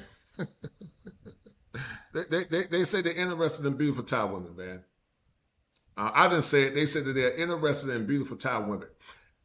Listen, to the women that are listening that are good women, black men don't hate black women. I don't hate black women, but black men are looking for good women. And they're looking for good women that can pour into them and respond to them and respect them as men. That's all black men are looking for. They're looking for good quality women that can love them, respect them, honor them, and they don't have no false pretenses. That's what they're looking for. That's what they're looking for in a nutshell. It's just our American black men have no interest in the beautiful black women. Right, okay, so, yeah, I can say the same thing also. All my beautiful friends are still single, not really even going on dates because they're not getting approached by the men they're interested in, which is our black American brothers. Okay, gotcha. So I would say dating here is very hard, but I think that if some of our beautiful black women open up their mindset to other opportunities, they might find a really good man outside of those damaged black American men. No, those men are not damaged. You're damaged because you don't understand the value of a black man. And there's nothing damaged about those black men. Those black men are good men. They're hardworking, blue collar men, white collar men. But you're damaged because you think you're better than average men. So those men left, and they left for peace, and I don't blame them. I would tell any single man that doesn't have a wife, this is what you need to do. You need to come up with a standard that's ironclad and airtight, and you let that woman know under no certain terms if these standards are violated, then there's going to be consequences. The problem is a lot of men have not been taught to tell a woman, this is my standard. I don't have a problem with women having standards. Women should have standards too. A woman should go into a relationship having standards and expectations, but men should as well. As I told you guys, I've seen situations where men have been in sexist marriages where they haven't had intimacy in with their wives for years, and they still pay bills and all that stuff. So you need to tell her from day one that if you don't meet certain criteria and conditions, this is what I expect before I say I do. She needs to sign off on it. And then once she signs off on it, if she violates it, then there's a consequence. When you're giving a woman your last name and putting your life on the line for a woman, you got to have high expectations, because she'll tell you all day, I want a man that's a certain height, a certain social economic bracket, and what a man must do for her. But that goes back to genetically modified truth. It's a truth that's in her head, but it's not a truth that's perpetuated in reality. And it's tied to narcissism. And it's made worse by digitally modified truth. It's a vicious cycle, and it's a vicious cycle of systems that are all in coalescing with one another. Gotcha. And we know from what we've seen, the black-white effect has been real good on the internet with these white men that come over here and treat us beautiful black queens like the queens that we are. So I would just say to all them single women out there that are here in Bangkok or in Thailand or anywhere. She said the queens that she is. Y'all see the genetic modified truth? She said the queens that we are. And this is an older woman that should know better, but we even not here. She said that the queens that we are haven't earned anything, but by default, she said she's a queen. She said the queens that we are, guys, hasn't earned anything, but just by default, she's a queen. Here in Asia, expand your options. Don't keep it, because we don't want to be single forever. Like, we're already at peace, we're having a good time. Explore your options with some of these men from different countries and give them. Now, you guys, y'all would think this woman looks like she's in her 40s, early 40s or late 30s. I would say early 40s. Women years ago, my mom was still married in her 40s. Women of the past were married. But you got women, older women like this talking about exploring options. You got a lot of older women now exploring options. Like somebody said, zero emotional intelligence from these women.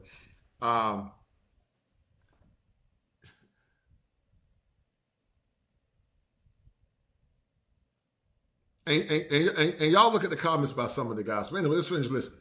Opportunity to show you what it's like to be treated the way that we desire. Okay. Okay, Aaliyah, you've been living in Thailand for 1 year, so I feel like you have more of an insight on dating. So give us your opinion on dating in Thailand. For me, dating in Thailand is ghetto. And see, let me tell you guys something. To you single men that are looking for traditional wives, to you single men that are looking for feminine women, you don't have to lower your standards and you don't have to lower the bar. Shout out to my man Tim Howell for gifting me with 5 memberships. Shout out to my man Tim. Man, Tim is our OG from the day. Number love for Tim Howell. Brother Tim Howell always showing love. Thank you, Tim Howell, for dropping me, gifting me with 5 memberships. Man, I'm so honored and I appreciate it. But what they don't understand is when they travel abroad, they don't have the same power as black men. For single men that are looking for wives, they have a lot more power than women going abroad looking for relationships. Because in those countries, the men lead. In those countries, the women are feminine. And in those countries, the women understand that if they are not feminine, they don't get a man. Watch this. Hey, girl, you gonna eat your cornbread? Don't say nothing. You talking to me? Yeah, I think he's talking to you. 腰はひねって S 字型。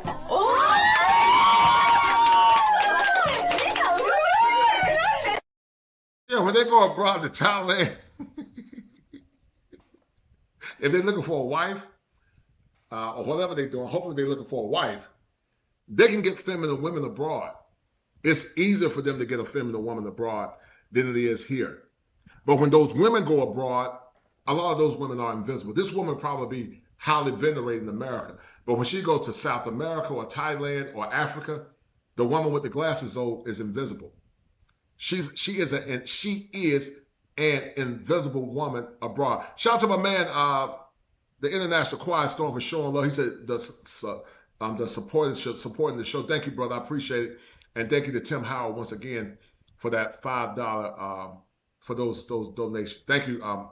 Thank you, guys. Gregory said, kosher, these women are trying to disrupt what men are pursuing overseas. Yes, they are, man. They're agents of chaos.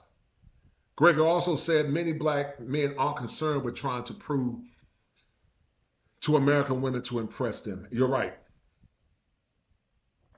A lot of guys have just become indifferent. They don't care anymore. they don't care anymore. The shame and language don't work. They just don't care. So it was ghetto back in the States. I would say it's very casual out here. I think a lot of men are having their way out here with. Listen to what she said. A lot of men are having their way. See, you know how weird it is, guys. To the average man that's shamed or shunned in America, when he travels abroad, he can have his trusted picks of women when he travels abroad. But in America, many times that same man is invisible. But our average man in foreign countries is venerated, but our average man in America is not good enough due to inflation. But this woman, while she's abroad, she's invisible to a lot of men. And she's a fairly attractive woman, but she's invisible to a lot of men abroad. The Asian women, so like they're not looking for us necessarily, something they're used to having back at home. So like Monique said, just be open-minded to dating outside of your norm. I told you when you first got here, go where you're celebrated and not tolerated. You don't have to be like hyper fixated about dating, not you personally, but just like people in general. Thailand is such a beautiful place to be, and like you can make so many meaningful connections, and it could be platonic relationships. So I say go out, meet people, have a grand time, and see where things can go. Okay. And once again, guys, that's arrogance. Arrogance and still in denial about reality. Arrogance and still in denial about reality, guys. Mujahid said that 20% is not enough to risk pursuing. It's a wrap. Blue collar as well as white collar black men have checked out. Yeah, they have.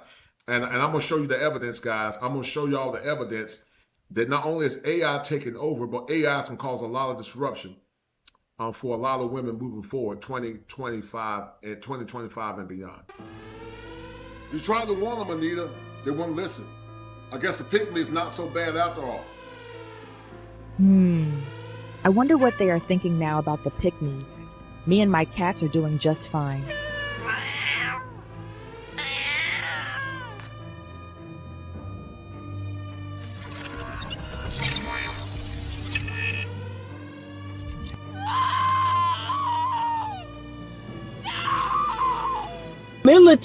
Humility is the order of the day for women. That is the order of the day. I do believe that God will bless those who come to him humbly, those who are repentant, those who recognize their mistake. Oops, I made a mistake. Like, if you get on your knees tonight, this is my prescription for all the women out there who are 30, 35, 40, 45. I want you to get on your knees tonight. I want you to pray to the Lord on high and say, I messed up. Like, I messed up. I was wrong. I was completely out of line. I messed up. I made a mistake. They asked for it, and they got it. Cat ladies will be the new norm, 2030 and beyond. And men told you so. Who will save them? Will it be the government, community, or themselves? This is a very vulnerable, transparent moment with you guys. So let's just keep it real positive in the comment section, okay? I'm just being open with you guys. This is the first time in my adult life where I'm like, Lynn, you can't afford that. Lynn, don't buy that. Because money is funny right now. And let me save y'all the comments where y'all gonna be like, go get a job, go apply for a job. There's people with jobs right now, I'm not getting a job. But no, I honestly, if I did decide to go get a job, I honestly would struggle more. And I say that because it's not to say I'm not making money. Like, I'm able to pay my bills. I'm just living paycheck to paycheck. Y'all, it's hard to empathize. It's getting harder and harder to empathize with modern day women. Because again, it's like, you're finding out what the result of what you've been yelling and screaming and talking about. Shout out to my man Red Falls Black for that $5 super chat. He said that, let me read this real quick. He said that I would rather buy action figures and pew-pews than wigs and lashes. Shout out to him. Gregory Scotland said, Kosha, the reason why many productive black men tend to tune out when they hear other black men or black women speak on coming together is that those men are looking to build outside of the culture. No doubt, respect. You're correct. Thank you, Brother Gregory, for that response. Thank you, sir. For years, we don't need men. We choose the bear. We don't need men in this world, and they're pointless, and all of this stuff. But then you have this percentage of women. You got this percentage of women over on TikTok making these god-awful videos about how tired they are and how tired they are of working, and being a single mom is so hard, and oh my gosh, I have to do everything. Yeah, that's the life that you fought so hard for. Like, that's the part that's mind altering. Y'all fought so hard for exactly what you got. This is exactly what you fought for. And now that you have it, you're like, shoot, this is not what I expected. What is your prediction? And Zach, before we get about the dangers of AI is not going to discriminate. Let me be real clear. The dangers of AI is that some of you men could lose your job. I could lose my job. I don't think it's going to hit me as hard as other folks, but we're already using AI now as therapists doing note taking. And so there are going to be some men that are going to lose their jobs, guys, because of AI. AI is taking over by storm. And those same women that said they didn't need a man, they were strong and independent, they're going to suffer the recompense of their own ignorance. They're going to realize that It ain't nothing like having a strong masculine man in the home. Somebody that can hold you down and somebody that can protect you if needed.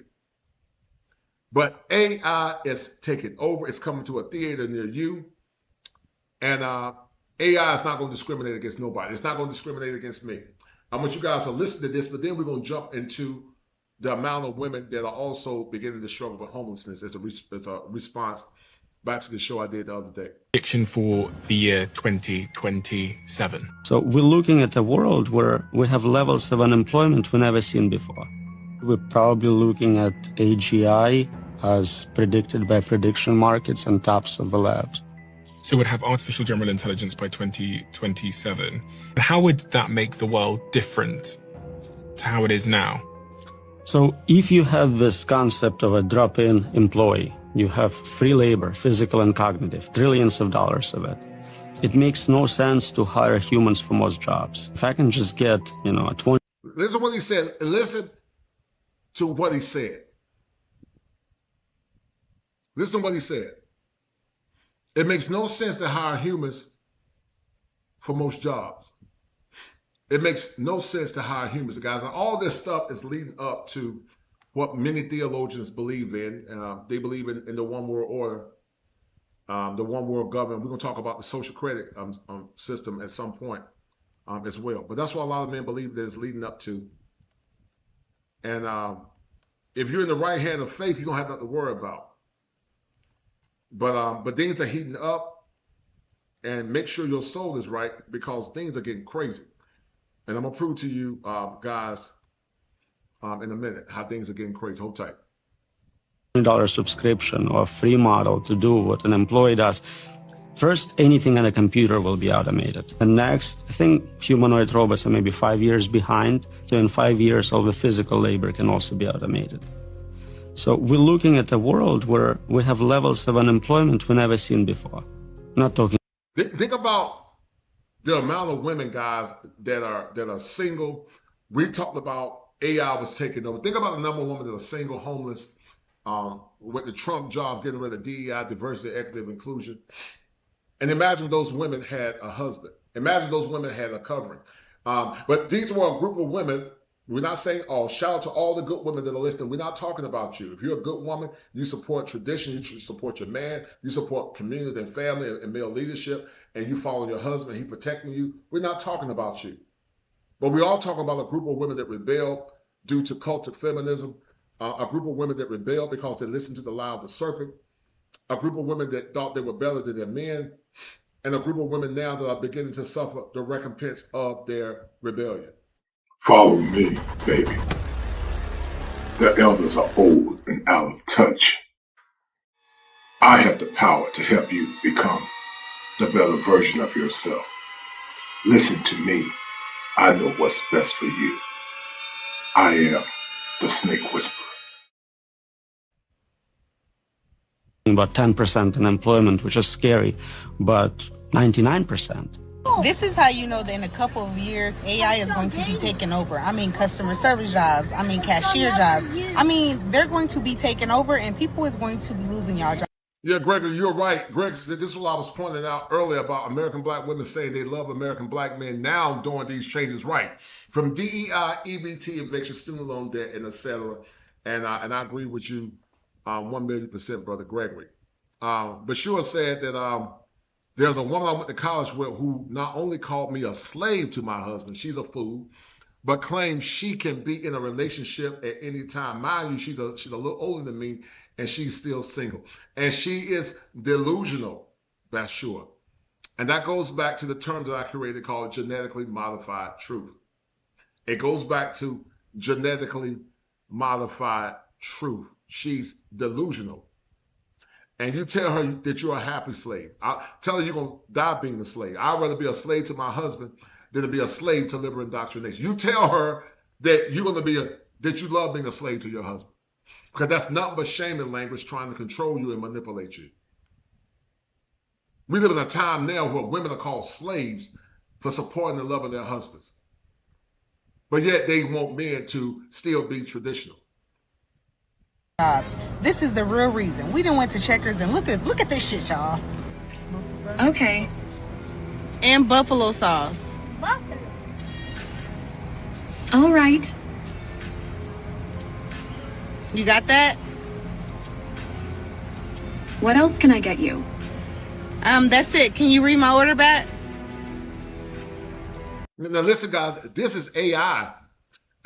This is how powerful AI is, guys. This is AI, not Allen Iverson. Some of y'all think I'm talking about Allen Iverson. No, we ain't talking about Allen Iverson. But we are talking about AI.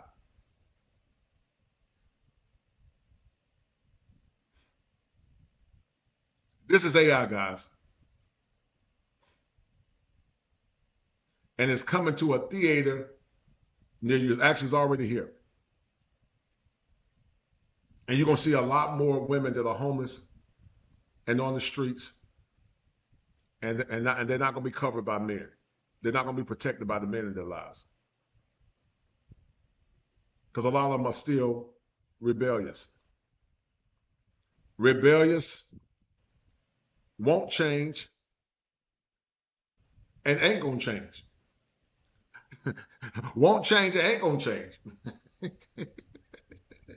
That's how strong the delusion is, guys.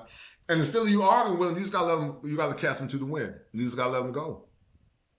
You gotta let them go.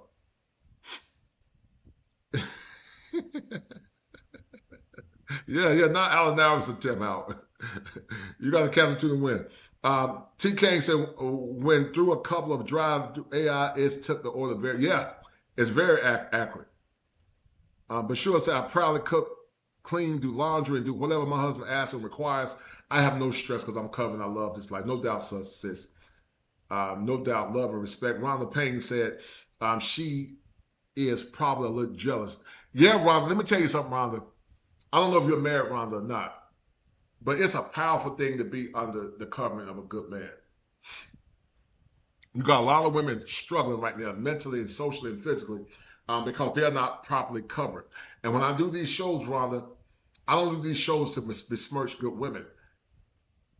I'm talking about women that are rebellious and women that are not on par. These shows is to let women hear what men are looking for and for women to strive to become what men are looking for. And you're 100% correct. Just to confirm, I have 5 chicken bites and fries, barbecue dip cup, chili cheese fries, no chili, buffalo dip cup. Is that correct? Yes, that's it, y'all. When I say that customer service jobs and waitressing jobs and cashier jobs is going out of service, AI is taking over. Now this is what she said. This is how good AI is now. You know, the jobs, the folks that they didn't want, now AI is taking those jobs, man. And we ain't seen nothing yet. We haven't seen anything yet. But you can never say Coach didn't tell you. Hold tight.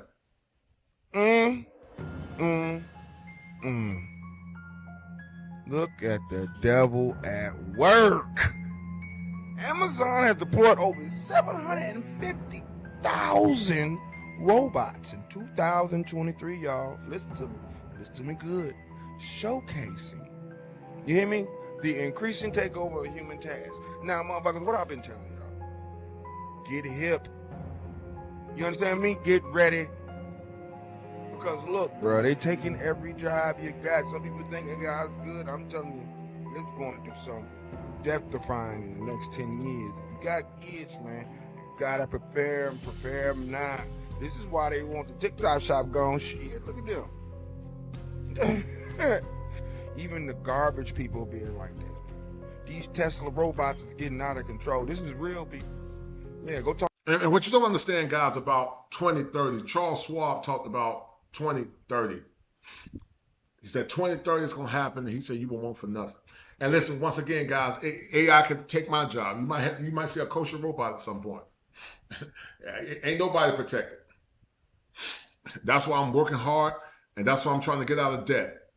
And hopefully the worst thing that can happen to me is that, you know, the worst thing that would be that at least my family has somewhere to stay.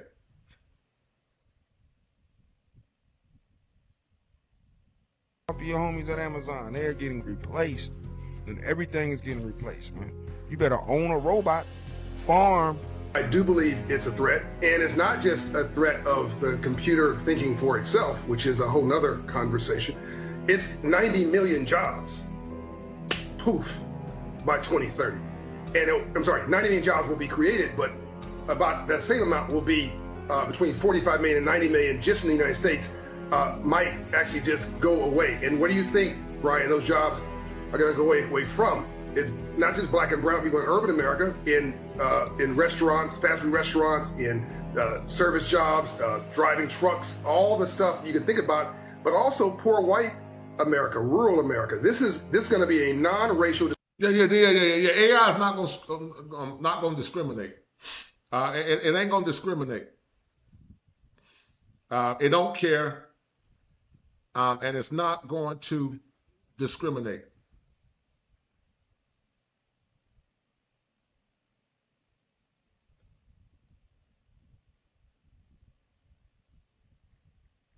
It's not going to discriminate.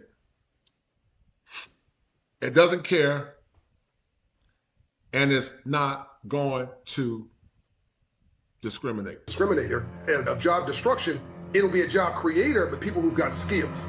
So we've got to do something in 5 years that was done in 50 when we moved from the horse and buggy to the automobile. What happens when your money stops working because you criticize the government?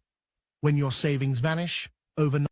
Now, I don't know if you guys are familiar with a national ID system. It's a national credit rating system. I want you guys to hit 1 if you're familiar with the national credit rating system that's coming. If hit 1 if you're familiar with the national credit rating system that's coming, guys. Hit 1. I want you to hit 1 because that's coming too. And if you go against the new establishment or the world order, you could lose everything. Or you could lose, you can have restrictions on your accounts and all of that. And this is where all this censorship stuff is coming at. How many of you guys are familiar with the credit rating system? Hit 1. But we are living in different times. Gregory Scott said he's familiar with it. How many of you are familiar with the new credit rating system? If you're familiar with the new credit rating systems that are coming out, the national credit rating system, the social credit rating system, hit 1.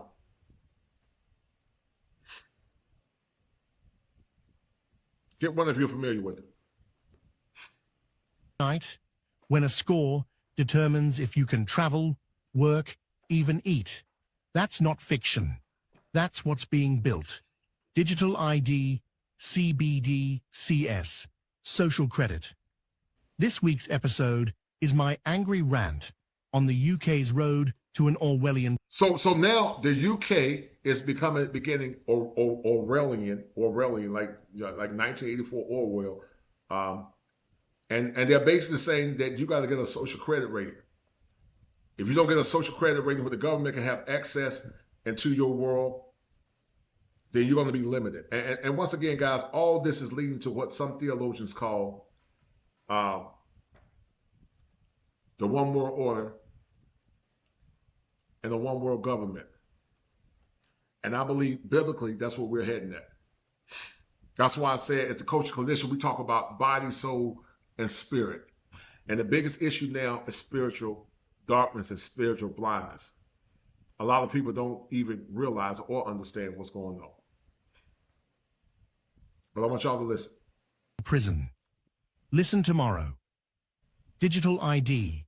Britain's road to a social credit prison. What happens when you say no to the system that controls your life? We're diving into the chilling reality of what refusal really means. In Vietnam, more than 80 million bank accounts were frozen overnight because people didn't link their digital ID. One day they... Listen, think about your bank account being frozen because you didn't link your digital ID. Think about that. Think about that, guys. Your bank account being frozen because you didn't link your digital ID. Think about that. had had money, and the next, nothing. And in the UK, the rollout begins with jobs. But how long before the same system decides if you can rent a home, buy food, or even board a train? We've seen the warning signs in fiction. In Gattaca, a single blood test branded you unworthy. In Minority Report, retinal scans made escape impossible. Compliance buys you access, and refusal erases you. Welcome to part 2. Refusal has consequences. And that is why today I am announcing. So in the UK, they'll already begin to push for digital AI. What most theologians believe is going to lead up to a one world order and a one world government. Now, if you're a believer, you don't have to worry about anything, because I do believe in the teachings of Jesus Christ. I believe in that. And I'm trying to get closer to it as we talk, because I do believe we're in the last days. But things are getting darker and darker, guys. The rise of AI, the destruction of the family, rebellion in modern women, and the strong delusion that the gospel talked about that will happen in the last days. And if you don't believe me, ask the prophet Daniel. I didn't say it, Daniel said it. Go thy way, Daniel, for the words are closed up and sealed till the time of the end. Then many shall be purified and made white and tried. But the wicked shall do wickedly, and none of the wicked shall understand, but the wise shall understand. So that's what's going on, guys. Shout out to my man, Peace of Life in the house. He gonna join me. I'm gonna be the point guard. He gonna shooting guard. He gonna be the power forward. But what's going on, man? As I'm breaking this thing down about AI and a new term I created called AI the coming hopocalypse, man. AI and the coming hopocalypse. And I'm going to show you guys what I mean by that, because you know what, people like a lot of folks don't believe it, man. You came up with a term called relationship capitalism. And you and I did shows back in the past, and I said, you know what, to parrot that, I said, I'm going to come up with a term. And I promise you, God in heaven is my witness. I had never heard the word hoflation. Now, could it have been out? I don't know. I didn't hear about it. And then I came up with the word hoflation. Am I right or wrong? Oh, yeah. And nope. Can you hear me clearly? Hey, salute to you, man. Can you hear me? Yes, I can hear you perfect, man. Yes, sir. Go ahead. Hey, salute to everybody in the chat, too. But yeah, I mean, you came out with that. You started using that word first. And it's interesting to how so much of the social media is picked onto it. And even some of the phrases that I use, I hear be used out here in these YouTube streets, on different bigger channels, mostly. Yeah, the bigger channels, right. They don't get the smaller channels no credit, man. They'll steal the concept, run with it, and people that think that's a term that they came up with, and they never give you credit for it, man. But AI is taking over, man. I'm gonna show you some clips in a minute. But I created 2 new terms. One is called genetically modified truth, the presupposition that by default that women are better than men and therefore men should be under their subjugation. And then digitally modified truth, which is the promulgation of media, politics, intersectionalism, feminism, and all that, and it's created the cesspool that we have now. And so you and I always talk, man. We talk in the back sometime, and we talk about men leveling up. But like I said, what are men leveling up for? What are they leveling up for? But hold tight, because this is what I'm gonna show you what men got in the past compared to what men got now, are getting now. But until we get to that, I'm gonna finish playing this clip. All right, go ahead, brother. Hold tight. This government will make a new free of charge digital ID mandatory for the right to work by the end of this parliament. Let me spell that out. You will not be able to work in the United Kingdom if you do not have digital ID. It's as simple as that. Got it. What do you think about this digital ID, man? Everything is just changing, brother, right before our eyes. You and I talk all the time in the back, but what's your take on this digital ID, this new world order that's happening right before our eyes, but also the incessant rebellion that you still continue to see with some modern women? What do you think about all of that? Well, it's just part of the whole idea of matrix control. And you talked about the social credit score, which is already going on in places like China now. Salute to Gregory Scott and the rest of the brothers. But that's what's going on over in China. China is so bad with the social credit score, you can't even get on a flight and leave the country or get credit or be approved for credit unless your social credit score is good. So they want to track everything that everybody does so that they can have absolute control over people. And that's within itself is scary as we go more towards a world that's going to be dominated more by AI going into the future. And including, obviously what we're seeing going on right now with the job market. So it's getting a little bit concerning, I guess. And I think a lot of people are feeling the pinch now, especially with the economy. Yeah. They are feeling with the pinch of the economy. Shout out to Greg. He said, "Hey, piece of light. I saw you on the podcast the other day with that." I don't think that brother know who he was talking to. I'll be honest with you. I like the brother, but I don't think he knew who he was talking to. I tried to talk to him because I think a lot of the brothers, they have this mindset and mentality that a lot of the outcomes out here with a lot of the brothers is basically based upon them not leveling up to a certain standard to get a certain type of women. Right. But not realizing that even the men at a certain standard are not marrying these women. Mm-hmm. So they never really talk about the product that they're asking men to marry. Mm-hmm. And even furthermore, when those men do follow behind these guys in these ecclesiastic type marriages, when they don't work out like Steven Crowder, these guys are like, you can put them on the back of a milk carton for missing person. These guys are gone. They're going to turn around and blame the man. They want these guys to marry these retired 304s, and they don't care about the consequences that happens with these marriages. Right. They just want you to just break the church, marry these girls, marry these women. Right. Again, they think that just because these women have gone to church and repented of their sins, they're qualified to be wives. Right. I want to show you something. Hold tight. I'm gonna finish playing this clip, and then we're gonna get into that because I got another clip for it. Let me finish playing this. And can I say salute to the War Report? Appreciate the $20. Yes, sir. Shout out to the War Report, man. Always showing love. Shout out to the War Report. Hold tight, man. Let's get back to this. Hold tight. Almost sounds like Book of Revelation, where it says that you will not be able to buy or sell except if you have the mark of the beast. Revelation chapter 13, verses 16 and 17. Now, in Vietnam, millions of bank accounts already have been shut down because people didn't link them to their new biometric IDs. Now, for the record, these IDs are supposed to promote convenience and security, and I'm kind of looking forward to not carrying my ID in the wallet because I keep forgetting my wallet, making our life easier, preventing fraud, and making things more modern.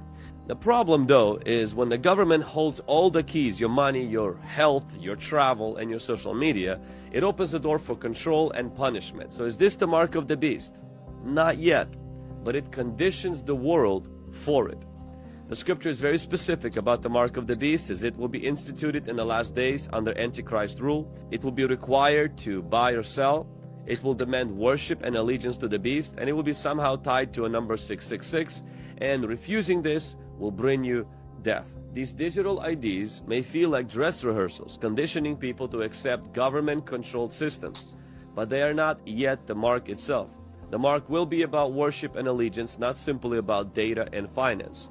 For Christians, this is not something to be afraid of, but we must be alert. We are sealed, not with a digital code, but with the Holy Spirit of God. Let me ask you a question, man. Hoflation in a changing economy with AI taking over. And like I said, man, I came up with the term hoflation. You and I did shows years ago. You talked about something called relationship capitalism. And I say the antithesis to that was hoflation.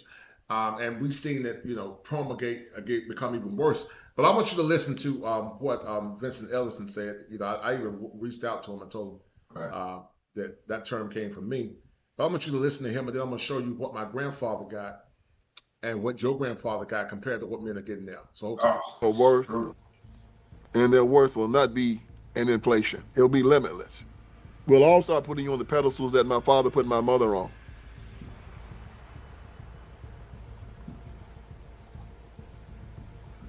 That my grandfather put my grandmother on. That my great-grandfather put my great-grandmother on. You know why? Because I knew all three of them. And they revered these women. And they loved them. Sadly, all of these men had to bury their wives. And I saw them all weep and hold their hands while they passed. And the word hoflation did not even exist in our community during those times. You know why? Because the women were so awesome. It had no countenance. There's no description for it. It didn't exist. We can get back there. So maybe we can get to a point where we can throw this word away. We have the examples. We need to look to them. Some of these beautiful, elegant old women still exist.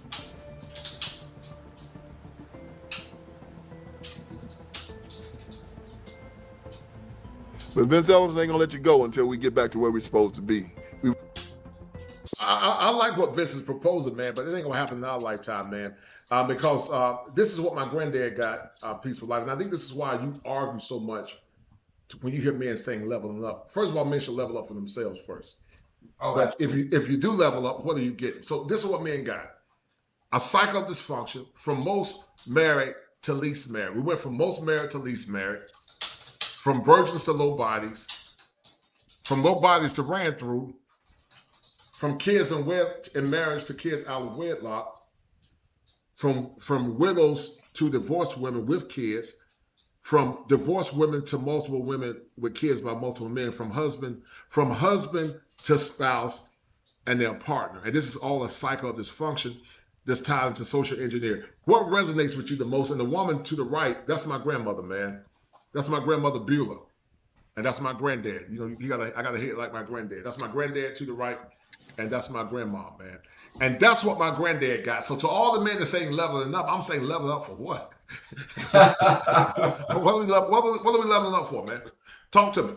Because I heard you've been passionate. I'm talking about it. And, God said level up. Okay, what are we leveling up to? See this diagram. Tell me what you think about it. Go ahead, brother. That's one of the problems I think with I have trouble with the whole concept. Even when a brother Kevin Samuels came up with the term high value, mm-hmm. I'm with high value. Like if you're somebody, okay, I always look at things from an apocalyptic term. If this is an apocalyptic environment, who's going to get that round first? That's dead weight to the village. Now if you say a guy that's a doctor, we need him. Engineer, we damn sure need them. Anybody that's skilled with their hands or that can handle weapons, that can build things, we need them. So if you want to cast high value to those types of people that bring value to the tribe, and that is separate from the ability to attract and draw women. When you add the high value because you can get better women factor, that's when I jump off the boat. Y'all are crazy. Y'all tripping now. Now you're talking about what are you talking about? So if a woman slept with Mook Mook and Day Day when she was 21 and 22, let's say she got pounded out by about 10 of those guys. And now she's 35. Let's say she went to college, she's graduated college, and she became a master's in something, whatever. The fact of the matter is that guy who's high value, accordingly, if he's getting her, what is he getting that Day Day and Mook Mook didn't get? You know what I mean? What if he just walking in the mall with his so-called bride and Mook Mook walked by and his pants is hanging down to his calves and he's one of those older dudes with arrested development. He look at you, you wearing a nice suit, you're a nice lawyer right now. She's looking good, wearing that expensive purse. And Mook Mook looks across, say, hey, what's up? What's up, my girl? I used to pound her back in high school.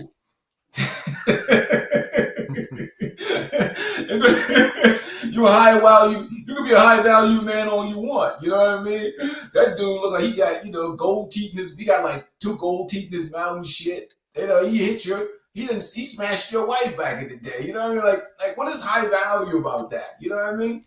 Right. The whole idea, the whole idea of being high value is you have access to things that lesser quality men have not sampled. That's a good point. You know what I mean? So that disqualified this high value thing because I used maybe some strange analogies of the only difference between that high value man and the guy who they considered lesser values that he could reach further down the trash can. And that's the disturbing thing about modern relationships. Right. There's no separation in quality.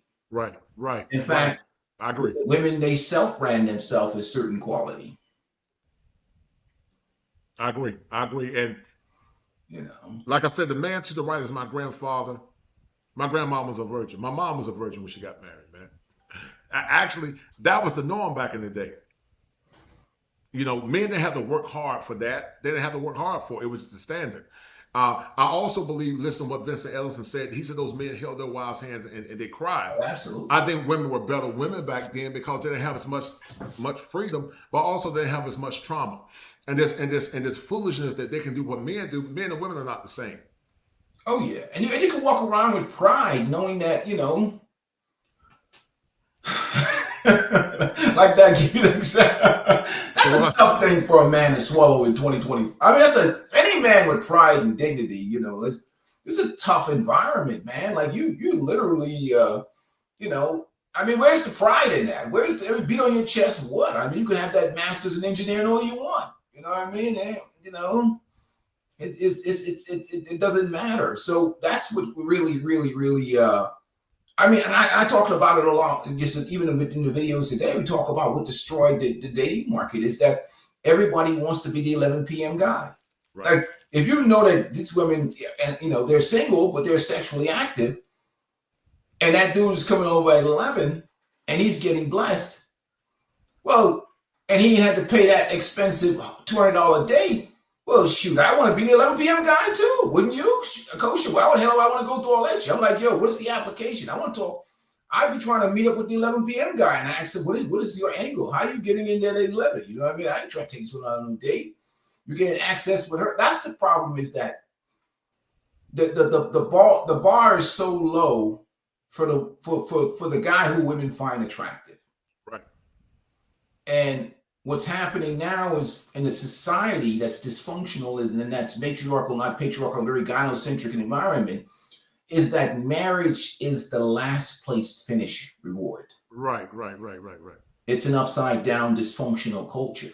It is very, very upside down. I totally agree. It's very upside down, very dysfunctional, and it doesn't benefit men that made good choices.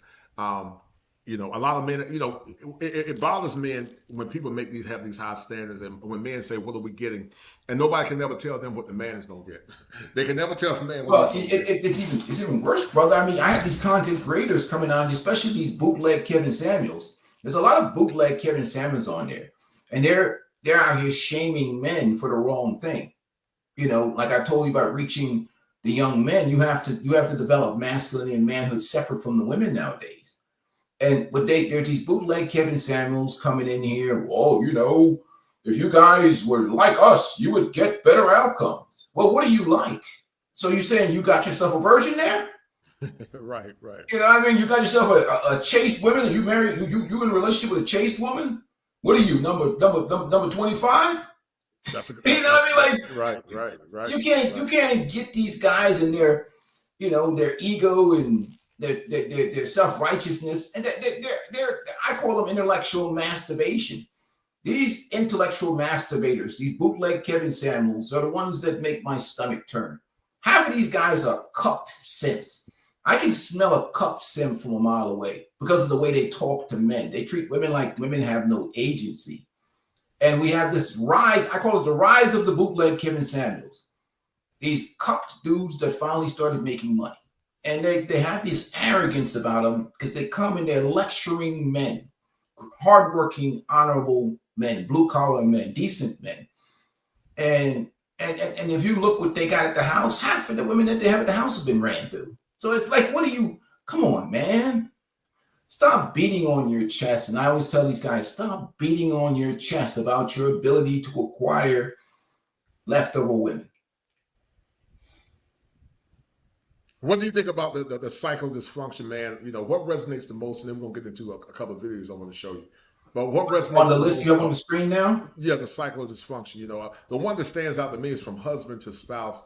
And then the last one is partners, which tied it to egalitarianism. You got a lot of men now that are partners in their relationship. They don't even lead their homes. Them and the wives both lead. And there's not a clear delineation of who the leader is and who the supporter is. The woman was made for man. Man wasn't made for woman. Women are supposed to support men and support their mission. But men are supposed to love their wives, die for their wives, to protect their wives. It doesn't mean that men abuse power. It doesn't mean that women don't have a voice, but there's a concept called paranoid persecution that's not tied into reality, but it's tied into what's called digitally modified truth, but also genetically modified truth. What resonates the most with you, man, looking at this list that you see up here? From most married to least married. What resonates on that particular perspective? Because that's the key to really a functioning community and society, the nuclear family. And that also affects wealth, generational wealth, especially the rearing of boys in a masculine environment. Because anytime you want to take out a culture or a community, you take out the men first, feminize the men. I see, what's his name? The brother, what's his name? Dr. Hassan, Tiasan Johnson. And he talk about the feminization of the males. It's black and white, but a black community is really bad because it's a matriarchal culture. Mm-hmm. And when you create an environment where you subjugate the men or weaken the men, it's easy to extract votes. It's easy to extract money out of the women, especially at the church. Mm-hmm. And you can destroy a community by or just even weaken a community by not having strong men around. So systematically, I believe that's been done, especially in the black community. Yes, it has, man, and not just the black community, in America. In America in general. And that's why I said they believe, like Kevin Samuels said, right. It's the good lies. They believe the good lies. Hold tight. I follow to the edge of it all. To the edge of it all. So tell your good lies. 'Cause I'll find no better one. Yeah. Asked for it. And so they believe the good lies. And you're correct. There are some, there's some guys that keep it real, like me, and they're honest. But then there are some that tell women good lies. And telling women good lies is not hurting women, helping women, it's hurting women. I've always said, man, that women are the sellers and men are the buyers. But the problem in our society is that the seller is trying to tell the buyer what the market is instead of becoming what the market wants. Would you not agree with that? I absolutely agree with it. I mean, and it makes perfect sense. But, obviously, if you're telling the truth nowadays, nobody, and I put a quote up, the further society drifts from the truth, the more it will hate those that speak it. And that's what you're seeing right now. What is that? Orwell? That made Orwell, that. Right. Yeah. Right. And fundamentally, that's where we're at right now. And again, it's not even helping in these men's spaces too, because we got too many cucked dudes making content. And it all comes back full center. Not that men don't need to be held accountable, shaming men for getting, for walking away or not accepting. See, when they talk about the black man, they always talk about you need to be coaching these women to be what they're supposed to be in the first place. Like if you're a man, your daddy's supposed to raise you to be a man. If you're a woman or you're a marriageable woman, you should have been raised to be a wife. But when it comes to talking about the black man, you have to accept women that are less than what they're supposed to be. And somehow you're supposed to sell them on the idea of being what they're supposed to be in the first place. And who has time for that? And that's why I brought up the term relationship capitalism. And, those who don't compete won't be chosen. Women have agency. Yes, they have agency, but also they gotta compete. And you know what I find baffling, man? My grandmom, your grandmom, and your mom, those women understood that years ago. Women years ago understood that, but women now, sadly, they don't understand it, man.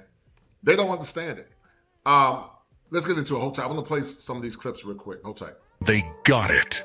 Cat ladies will be the new norm. 2030 and beyond. And men told you so. Who will save them? Will it be the government, community, or themselves? This is a very vulnerable, transparent moment with you guys. So let's just keep it real positive in the comment section, okay? I'm just being open This is the first time in my adult life where I'm like, Lynn, you can't afford that. Lynn, don't buy that. Because money is funny right now. And let me save y'all the comments where y'all gonna be like, go get a job, go apply for a job. There's people with jobs right now not getting a job.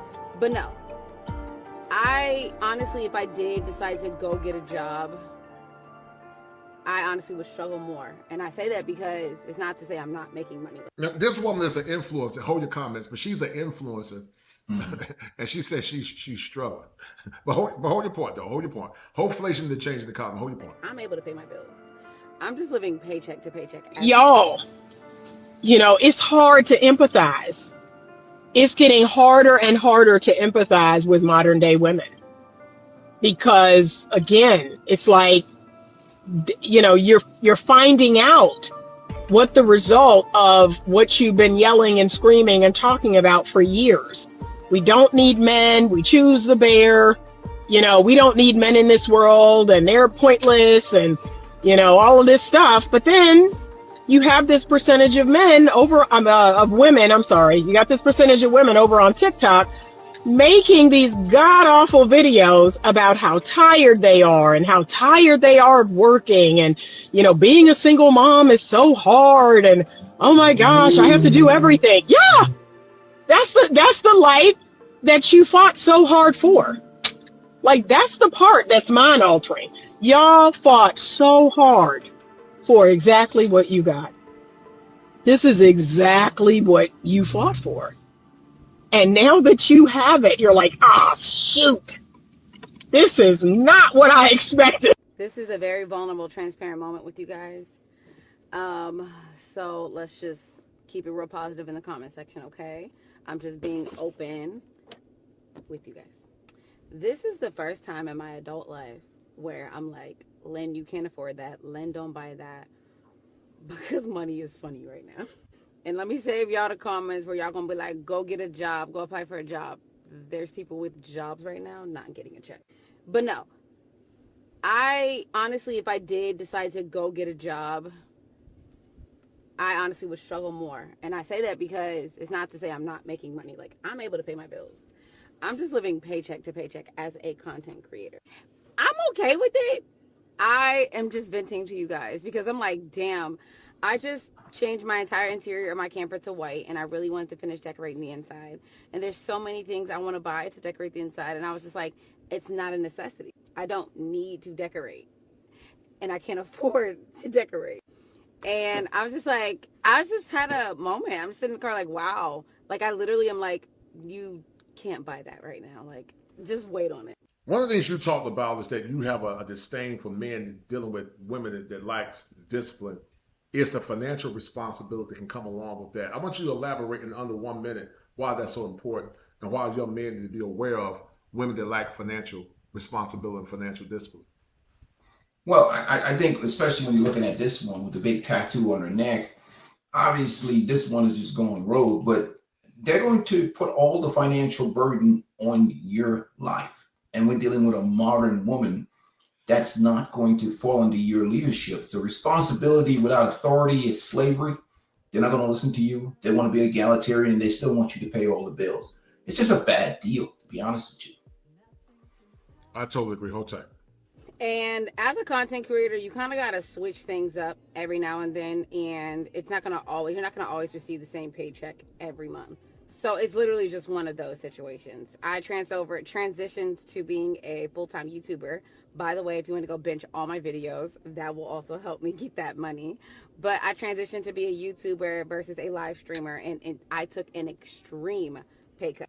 Anyways, I am truly blessed. I have a roof over my head and I'm able to eat, okay? So no complaints. Again, just venting. And no, I wouldn't change anything I'm doing. I truly love what I do. The traditional traits that made relationships work didn't disappear randomly. They were systematically deconstructed. Cooking is oppression. Cleaning is servitude.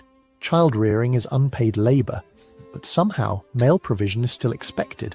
The selective elimination. And I think this harkens to what you're talking about, because men are still expected to adhere to traditional archetypes and traditional norms, but they're not getting the same consistency the men got 20, 30, 40, 50, 60 years ago. You know, Women think it's slavery for them to cook a man a meal now. You got women calling women like Bashur a slave. She a slave. They call Bashur a slave because she cook a husband a meal. And I always say, listen, it's gotten so bad, even though I like what Bashur is doing, and she's a good sister, but it's gotten so bad that if a woman cook a man a meal, that's seen as like as an accomplishment. But back in the day, that was just the norm. I don't know how things were for you in the Bahamas, but I remember when they would date men, it was normal for them to cook them something to eat. They would cook strangers something to eat. Am I right or wrong?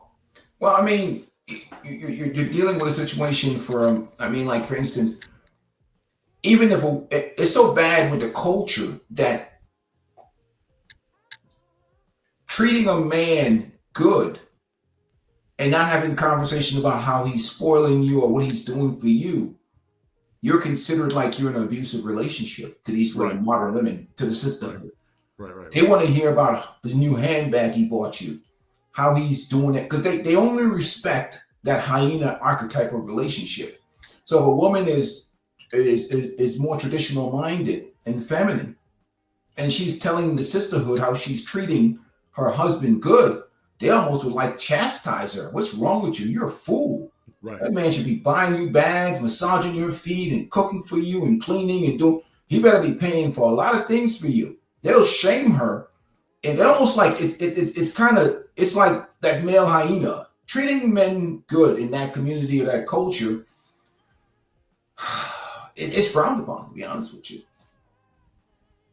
What is your struggles with that, man? You know, when men, you know, like it was just normal to cook men a healthy meal back in the day, but they're shamed upon. How do you reconcile the delusion, man? How do you reconcile that level of delusion? I just for men, you have no choice. You level up for you and replacement. You just, like I said, outside of the 5% women, you don't even evaluate them or even deal with them. You just, okay, you're not that type of woman. You put yourself in the position to say next. And that's why some of the brothers you might be marrying. I see the young brother, Austin Holloway. Where's he at? He's in Namibia or Kenya or somewhere. You might be married.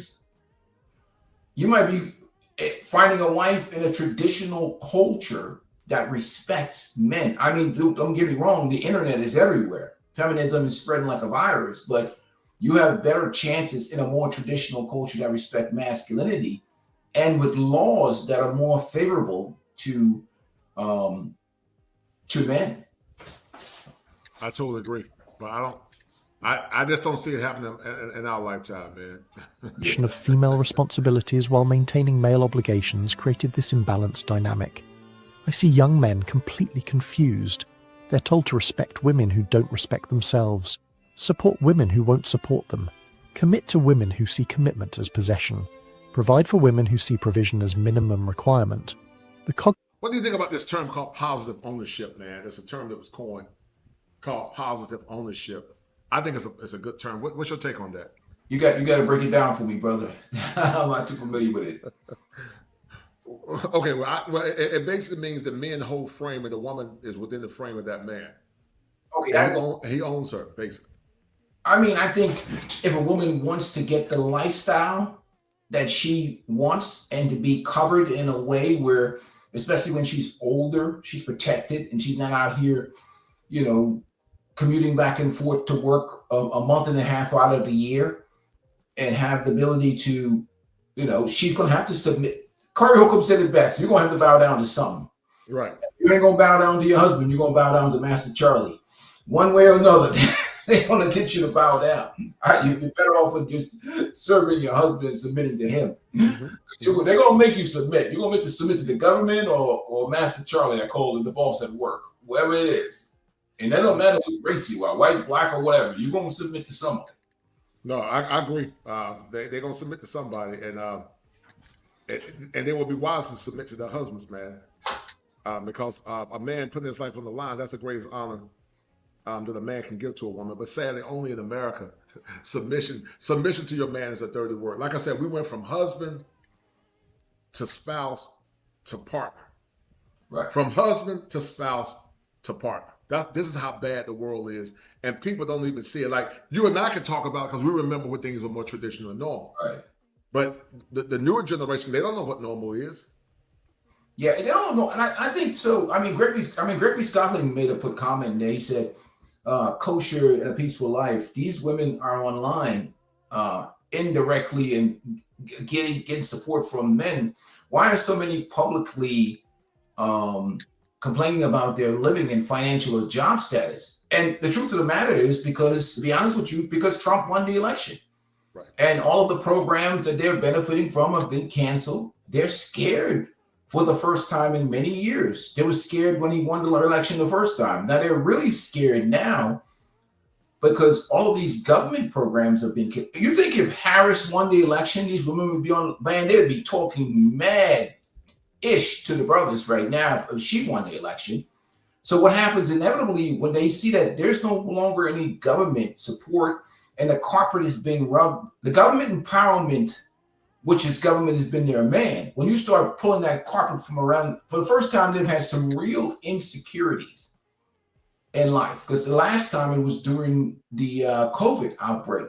Now it's like, what the hell? People are talking about, removing all of these protections for women, this government empowerment programs, all this, and they even reframing things with the Department of Education and student loans. So for the first time ever, they're like, well, shoot, when people should have been relying on family and community before, now they see that the government ain't got their back like that. So they're concerned right now. They're very concerned. Yeah. It's scary. It's scary to a lot, man. And, like I said, Teddy Pendergrass said the whole world is laughing at me selling food. Cognitive dissonance is breaking men's spirits. Hi, not that anyone cares, but...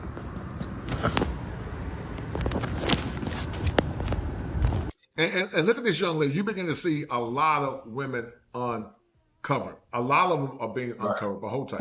Okay, bye.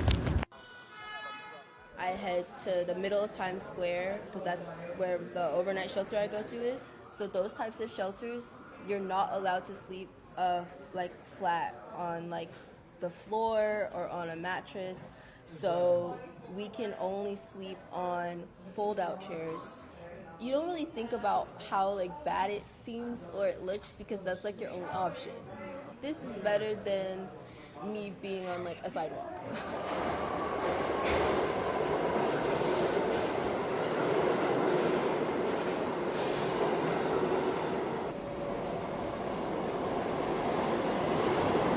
You live up in Delaware, Jersey, man. What are you seeing as far as female homelessness, man? I mean, I don't know if you traverse the broader inner cities, but what are you seeing, man? And what do you think about so many young? Because this is baffling to me to see some of the young women that are homeless, man. But go ahead. Female homelessness is an interesting. I think it has more to do with just for rebellion because it's hard to imagine females being homeless because there's so many men out here that will gladly, we have infested with simps. So homelessness is a strange thing for me unless they got some mental illness. What was interesting you said that because I was just at the shop not so long ago, diving into some sweet potato pie, which I shouldn't have been eating.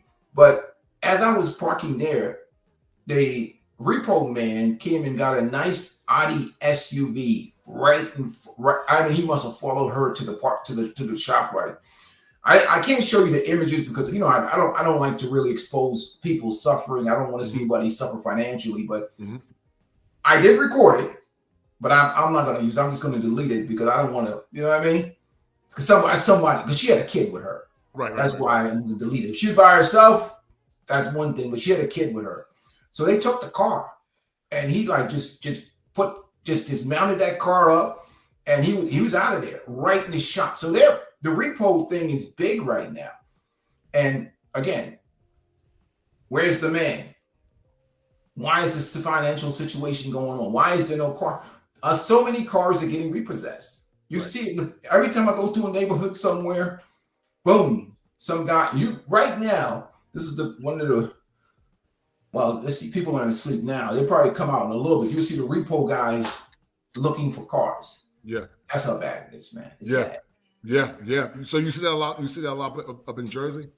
Up in this area, yeah. I see it a lot. Like I said, I just saw one. I'll send you the clip and you text you the clip of it. But it's like, and she, he just came and snatched her out that Audi right out the shop right. Send it, man. Send it. I'll play it. Send it when you get a minute. I'm crying a little bit, because my sister, she sent me money. That's why I'm crying. I'm hungry, and I'm broke, and I need a job, and I requested $10, and I was like, I want food today. I want food.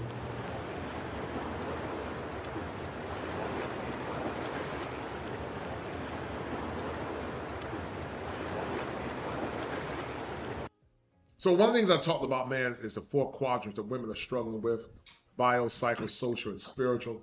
And Erickson Maslow talked about a hierarchy of needs. This woman said without a full-time job, she survived off $200 a month she earned from part-time work. And so women years ago were covered. I'm just, and I know everybody's situation is different, man, but I'm just baffled at the number of women that are uncovered now. They don't have husbands, man, and they are uncovered. And with the change in the economy, man, I don't see it getting any better. I see it getting worse. What's your take on that?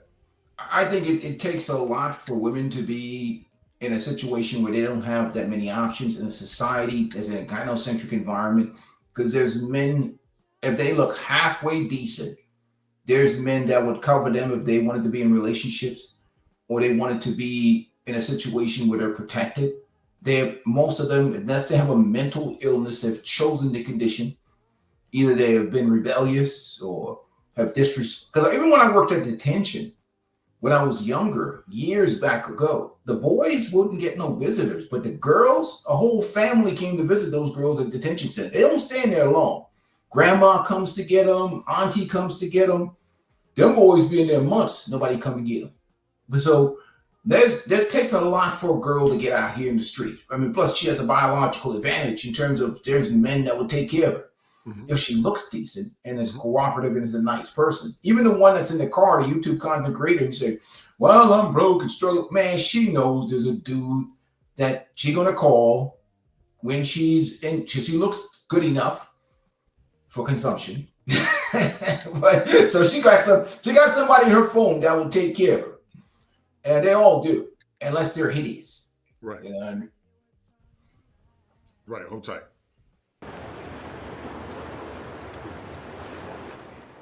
I've applied for retail, a lot of retail operations, warehouse, customer service, front of house, beauty advisor. I've applied for a lot of fast food places, greeter, server, busser. It gets to a point where it's like, okay guys, it's almost been a year now and I still don't have a job. I'm homeless and I get ready for work at the gym. A lot of people don't understand why somebody would choose to be homeless, and honestly, rent was kicking my ass. I was paying $2,000 in household bills, and now I pay $20 for my gym membership. And this is the shower I use at the gym. When I left my apartment, I thought I'd be living in my car rent-free. The day I moved out, my car completely shut down, but it was too late to go back. I slept in that car so many nights without air and heat until one day I just couldn't take it. I told my manager I was living in a broke-down car, and now I sleep at work. When I tell people I'm homeless, they imagine me digging in dumpsters like this looking for food. I chose to be homeless because I'm tired of paying bills, and I need to save some money. They didn't want to give me food stamps, so I'm out here living rent-free, eating ribs. Well, and yes, I'm clean. They're fake victims, man. I'm telling you, they be so hold on. They didn't want to give her food stamps. Why would she be on food stamps? I'm confused. Well, you know, again, she just doesn't want to. Again, inflation is high, rent is high, it's out of control, housing cost is high. But the truth of the matter is, some of these people are just assholes. Imagine having no one you can stay with, or no family member wants to take you in, or maybe you have certain pride, or you don't want to be staying with them. But it takes a lot for in this country. I'm not talking about. There's some people that grew up on hard times and in a hard situation, but someone like her, she don't want to. She's like, I chose to be homeless. That's not like a legitimate case. She just doesn't want to pay $2,000 in rent. But Well,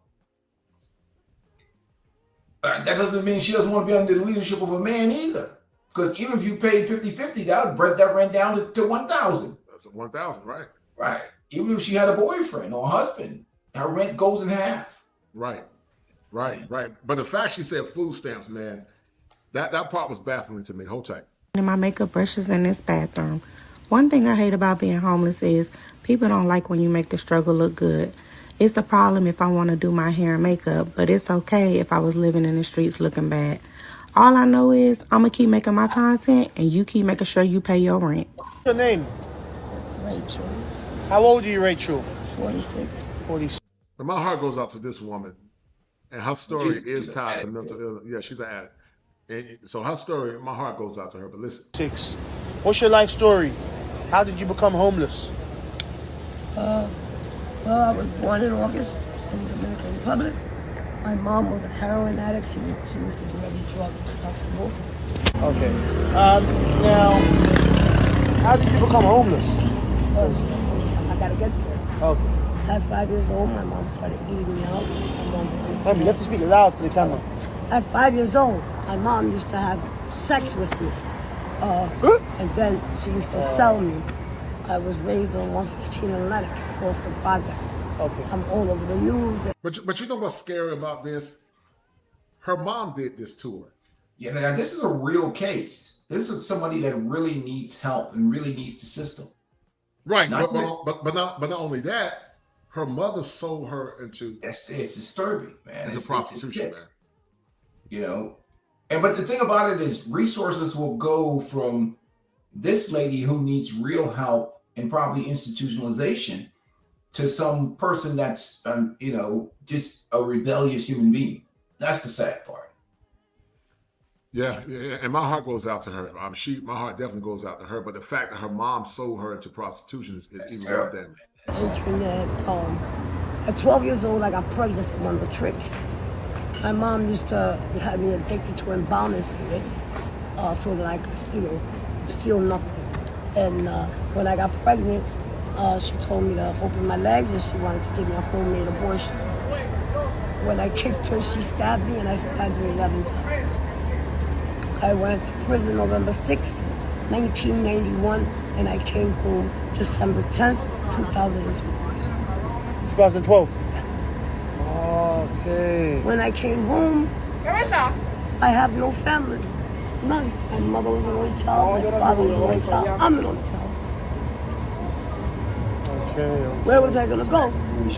I tried to go into a shelter, but mentally I suffered from PTSD. Of course. And I couldn't handle it. People are very mean. I feel like America, there's not much help, No, there's a lot of help. There's a lot of help? There's a lot of help. It's just who they want to help. Right. So did you have any counseling, anything? Because for you just to go to prison, I'm sure you explained to them in court what you've gone through. Everybody knows my life. I still see it. Wow. I don't like take medication. I self-medicate. I'm just saying this. I have my GED, my bachelor's in liberal arts, my associate's, my master's in child psychology and business. I'm a licensed tattoo artist. I have my cosmetology license. There's nothing really I can't do. I think you should try this, get a job, try to get back on the straight and narrow. I try every day. They don't want me because I'm a convicted murderer. And Wow, that's a superior level of brokenness, man. Oh yeah. And the fact that this woman is dealing with this is even problematic. Let me show you this video that you got. An example of what's going on in America right here. You see, recovery, right there, right there. Car gets taken out of the parking lot as somebody is grocery shopping. So this guy's probably been on her tail for a while. Look, he's got it all matted up right now. This was exactly what's going on in America. Don't talk about it. Look at it, nice Audi.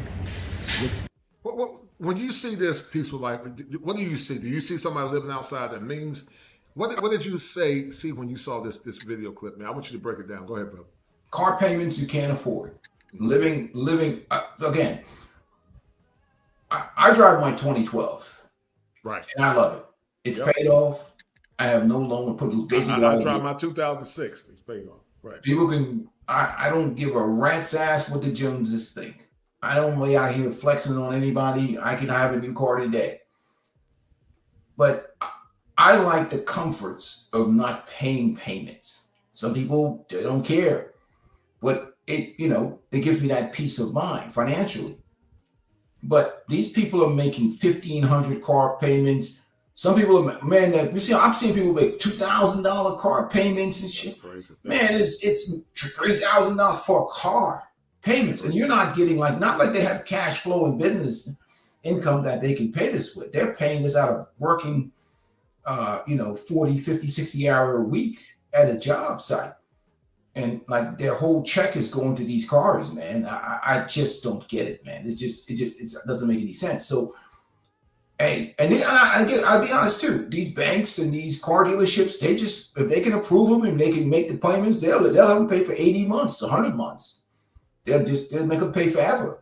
So it's predatory lending, and people being financially irresponsible think that the gravy is going to keep coming. Right. And you're going to have to face. You're going to have to face it. If you have a choice between food, and especially with the Thanksgiving weekend coming up, and making a car payment, they just say, well, I'll try and hide the car. Maybe I'll hide the car around the block. Right. Maybe I'll pull it in the garage. But these guys are tracking devices on these cars, and they've gotten so good at tracking these cars down. They know where you live. They know where you work. They'll hang around that area and wait. You're right. You talking the repo people. Yeah. Oh, yeah. They'll get you sooner or later. Yeah, I heard it so bad now, man. They got it so where the cars can take off, lock itself, and the cars will take off, and they can repossess it remotely. Have you heard about that? They can do all kinds of crap, man. It's just it ain't like they don't have extra keys or can make different keys to get into the vehicle. They can get into that vehicle and get that car. But all of that negative equity in these vehicles, they're going to try and get that money back as best they can, but at the end of the day, that debt's going to be passed along.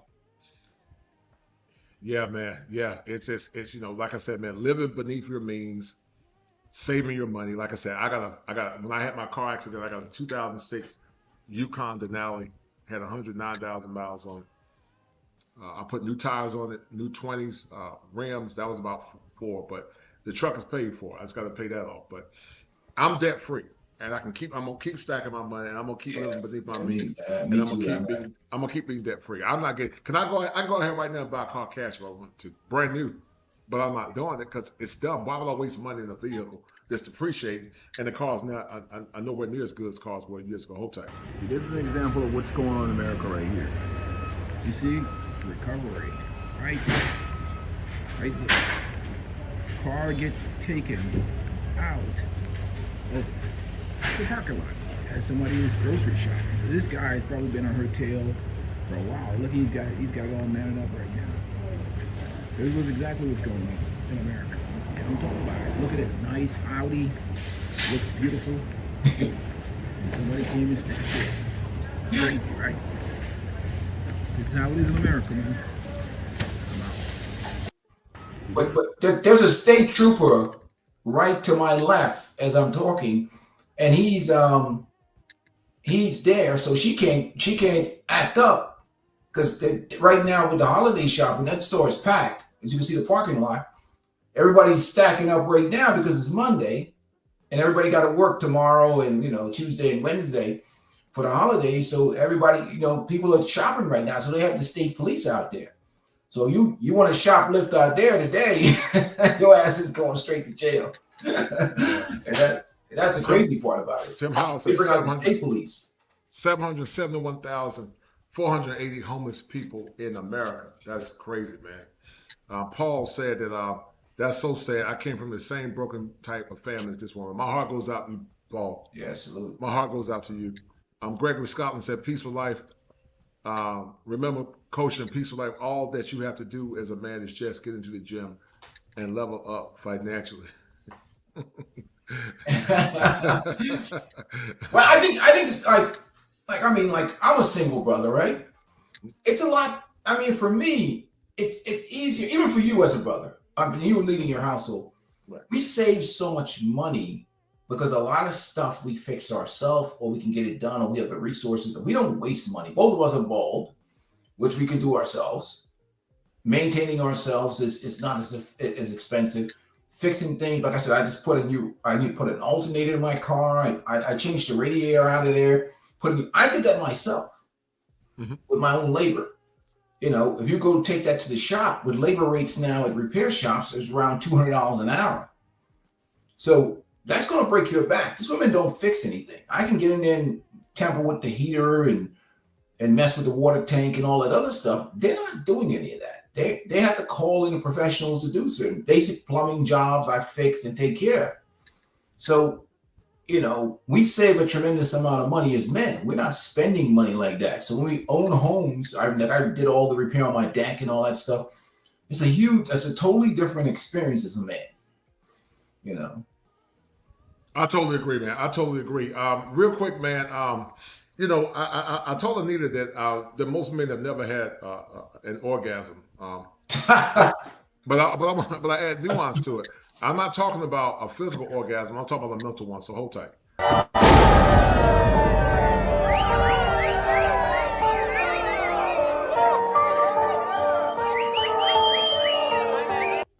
They never had an orgasm. And when I'm talking about peaceful life, I'm talking about feminine respect and feminine kindness.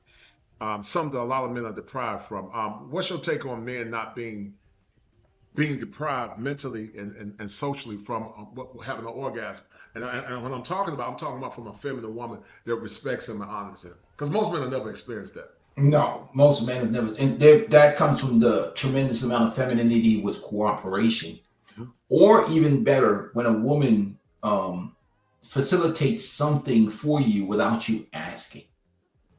Like you know what I mean? Like even it could be something like if she knows you like coffee, and one morning she buys you some, or one day you look in the mail, there's some nice, good quality coffee that was shipped to you, and you get that, and you're like, whoa, and she just thought about you, or did something for you nice and natural that just you weren't asking her to do, but she anticipated something that you wanted or something that you needed to experience, and she did it, you know, of her own free will, kindness that you didn't even ask for. And I think that's when men have that mental orgasm, because especially with Black men, we're raised in a culture where it almost seems like it's a crime to be kind to Black men. I've seen videos talking about treat that guy like shit. You don't want him to feel like, you know, he get too comfortable, make him miserable, or give him a hard time.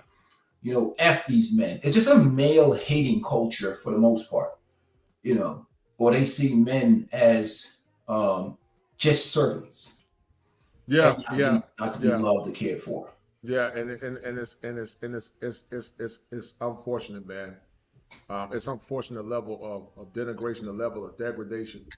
And like I said, man, men just want to be loved, man. And sadly, the churches are not talking about it the level they should be talking about it. Men are not getting positively reinforced at home. I believe if every man was honored and loved and respected in his home, and that man had a mental orgasm, I believe the men would be a lot more productive. What's your take on that? Oh, absolutely. And I think it ultimately would trickle down to the women and their experiences in life, in terms of a man who feels like a woman is really in his corner and she's showing him through her actions and behavior that, look, she's a ride or die. I mean, guys will do it any. They'll face a bullet for that. I mean, let's be honest. And not only improves her lifestyle, her quality of life goes up. Maybe she gets to really rest in her femininity, because again, I always say the best way to get what you want is to actually deserve what you want. And what we have now is a situation where, even with the social contract being destroyed by mostly the women, is that they don't feel they really need, they feel like just giving a man box is like the only thing they need to bring to the table, and most of it has been contaminated. That's the hard part. Hold on a minute. Hold on. I'm gonna show you something. Then I'm gonna end the stream, man. But you know, this is what Hoflation has done. I want you to look at this clip real quick about Thailand. You've been to Thailand before. I've been to Thailand. I spent the whole winter in Thailand. And I want you to tell the people about. I want you to respond to this video. Then we're gonna end the stream. I want you to respond to it, and then we're gonna end the stream. All right? Dating in Thailand. Let's see what the girls got to say about dating in Thailand.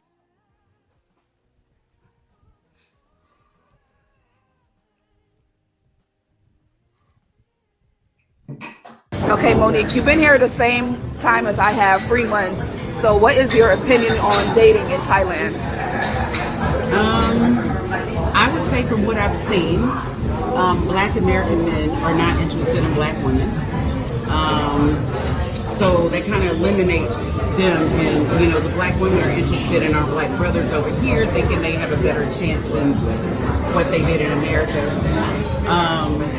I noticed that the Africans, the UK, and Thai men are interested in beautiful Black women. It's just our American Black men have no interest in the beautiful Black women.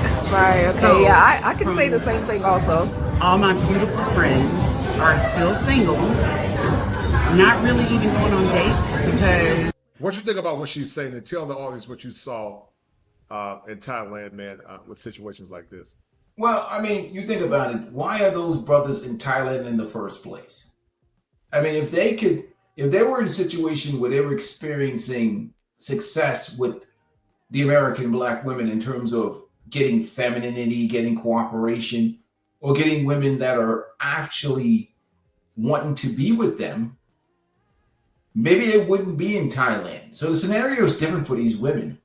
Many of these women are out there following behind the brothers, going to Thailand places. One, and also two, maybe economic reasons, or maybe they don't like the political climate here in America. That's a factor too. But if you can't be successful in the Black community in America that's infested with simps, you can't survive anywhere else in the world, because I hate to say it, the American Black man has some of the lowest standards in terms of allowing women to get away with mediocrity on the planet. And if you can't be successful as a Black woman in America with the American Black man, you can't be successful anywhere. I'm sorry. You're going to have problems everywhere you go. And listen, I want you to reiterate, tell the audience that it's not that Black men don't want American Black women. They do want American Black women, but they're saying it's hard to find quality. Would you agree with that? I think it's hard to find quality that's going to be willing to be under your leadership. See, there's a whole lot of women in terms of status don't equal quality. Education and status and income don't equal quality. I mean, those are all masculine definitions. What about femininity? What about cooperation? What about submission? What about treating a man with respect? When you get women that are raised in a dysfunctional matriarchy, it's going to reduce the amount of women down to the 5%. And I know some people may exaggerate that number. I just don't see those types of women as opposed to a woman, let's say a woman that's raised, I'm not talking about if you go to Thailand, I'm not talking about some bar girl or some working girl or whatever else. And it's very difficult, first of all, for any foreigner to get access to quality Thai women. You could forget about it. Unless you've been in that environment for a long period of time and the people have accepted you. They see that you're a decent person, you're not walking around with the whores all day long and whatever else, then you can probably access more traditional women. But, you know, because the preference is going to be for the Thai women, the Thai men first, Thai businessmen especially. But if you take a woman that's been raised in a patriarchal environment, who's been raised to bring, like they take pride in, Thai women take pride in taking care of their men. Like it's shame. You're ashamed for not taking care of your man. Like the village shames you. As opposed to matriarchal culture where the village cheers you when you don't take care of your man. In fact, they love it. So you're dealing with experience. You're competing against a woman that was raised to serve her man and you were raised to basically kick your man in the ass, you're not gonna do well. Watch your language, brother. Watch your language, but you're sorry, correct. Sorry about that. Yeah, watch your language, but you're correct, man. You're correct. They're not getting approached by the men they're interested in, which is our Black American brothers. Okay, gotcha. So I would say dating here is very hard, but I think that if some of our beautiful Black women open up their mindset to other opportunities, they might find a really good man outside of those damaged Black American men. Gotcha. And we know. She said those damaged Black American men. I want you to think. I want you to let that resonate. But hold tight. Damaged Black American men. Hold tight. What we've seen, the black-white effect, has been real good on the internet with these white men that come over here and treat us beautiful Black queens like the queens that we are. So I would just say to all them single women out there that are here in Bangkok or in Thailand or anywhere over here in Asia, expand your options. Don't keep it, because we don't want to be single forever. Like, we're already at peace, we're having a good time. Explore your options with some of these men from different countries and give them the opportunity to show you what it's like to be treated the way that they desire. How women, white or Black, treated in foreign countries based on what you've seen? This is not my word. You've been there you stayed there for about a half a year. What's the difference in American women being treated, white or Black, compared to Black men dealing with foreign women? Because she said American Black men are damaged. So how would you respond? Well, it's not just American Black men. American white men also are there in Thailand. The largest population is probably European and Australian white men. Right. I mean, there's Asians there too, but I'm saying nobody's going to Thailand to find American Black women. I mean, unless it's some sexual exploits, so they can get that on Walking Street. Well, they'll get the African Black women down in Walking Street in Pattaya, or maybe on Nana Plaza, they can. But nobody's going to Thailand to find American Black women. They're just not. And in America, there's a whole race of all different races of men in America. And okay, I see white men go to Kenya to get the Kenyan Black women. And they go to Africa to get the African Black women. But the American Black women, unfortunately for my sisters, is they have such a bad reputation as being disagreeable and combative women. So there's a branding issue. Well, Black men get a bad branding too, but I think it's a more positive situation for a man, especially if he's squared away, because we're considered as providers and protectors and we bring resources, versus a woman is considered for her cooperation and her femininity and her ability to have children. So those foreign men, and that foreign standard is very stringent. We talk about what's going on in the Chinese marriage market. You go down there at the park, I mean, you get over 25, 26, they call you Shin Yu. Some old lady come over there and rub your belly and your back, and she say, "You're too old for my son. You can't be in this park. We're not gonna invite you into the family." So the Asian men are stringent. Some of these foreign men have stringent standards about weight and attitude. And the Black men in the Black community have bottom. Why would any Black woman leave a dominant matriarchy in America, except for economic reasons, of course, to go to a highly competitive environment, dating and relationship environment, but it's actually real relationship capitalism, where women have to demonstrate real value because there's no government empowerment? How are you going to compete on the Serengeti when you can't compete in a comfortable suburban backyard? Right. I agree. Hold tight. Let me finish playing this and we're going to end it. Hold tight. Okay, Aaliyah, you've been living in Thailand for 1 year, so I feel like you have more of an insight on dating. So give us your opinion on dating in Thailand. For me, dating in Thailand is ghetto, just how it was ghetto back in the States.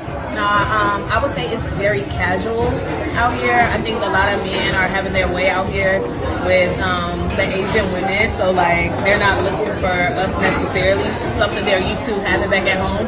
So like when he said, just be open-minded to dating outside of your norm. I told you when you first got here, go where you're celebrated and not tolerated. You don't have to be like hyper fixated about dating, not you personally, but just like people in general. Thailand is such a beautiful place to be, and like you can make so many meaningful connections, and they could be platonic relationships. So I say go out, meet people, have a grand time, and see where things can go. Yeah, they're not gonna get the same level of respect as American black men that travel. It's just not gonna happen. You know what they're thinking though? They're thinking, okay, they're thinking this. We got all these brothers out here, right? In Thailand. Right. You know, because there's a few brothers, especially in the Pattaya area, and especially in Pradamak over there, outside of right on the skirts of Pattaya. But Pattaya and Pradamak, they're the same area. But they figured because it's only they can go out there and they can corner the market on the black men there. And they think that because there's only a few of them, the black men are going to choose them over the Asian women. No, they're not going to, right. But that's female logic in their brain. Hey, it's only a few of us out here. We can really, or they had options or mindset that, hey, we can go out there, we can do the same thing that the brothers do. Meet men from other cultures too. And what they're finding is that the standards, how do you compete with some petite Asian woman that's fit and feminine and willing to do all the things that were raised to serve her man, take care of her man, and actually get shamed for not doing it? Right. It's not even, you're not even in the ballpark of competing over there. Just get out of that environment. Not even in the ballpark, right. And that's why I tell men that they have a lot more power than they realize. If they've done the work, if they work hard, right? They God-fearing men, they got more power than they realize. We're gonna end the stream, man, but in under 1 minute, where do you see AI by 2030, dating, family, and relationships? Go. Well, we got AI doing therapy right now, which is not good. Some of these dudes, they might just have an AI girlfriend for companionship. And I can see an Amsterdam environment coming here in America soon, where because of the way the economy going, Trump is out. What, the end of 2029? Was it 2029? He comes in. A new president comes in. If nothing changes on the political scene, and with the way these conservatives are moving, I don't know what's going to happen with these women. Because at the end of the day, they may try and come back to the table, especially with AI the way it is. But I'll be honest with you, I see and it's going to be hard to create some Amsterdam environment for some of these women with the conservatives in charge. That's going to be hard to do that. So maybe Andrew Wilson may get his ecclesiastic environment if this continues for another 8 years. Yeah. There's no other way out. I mean, it's just too expensive to live. They're talking about 50-year mortgages. They're not talking about reducing prices. I heard of that. Yep, I heard of that. Extending time, adding 20 more years. So what that is basically is we're going to restructure debt. And there's no end to debt slavery. So maybe Andrew Wilson is going to have an ecclesiastic environment. The church is going to expand. But that's about it, brother. With them days over with, man, and like Vincent Ellison said, what we had in the past is gone. We're going to play this and then I'm going to end it. And thank you for tapping in, brother. No problem, brother. Their worth, and their worth will not be an inflation. It'll be limitless. We'll all start putting you on the pedestals that my father put my mother on.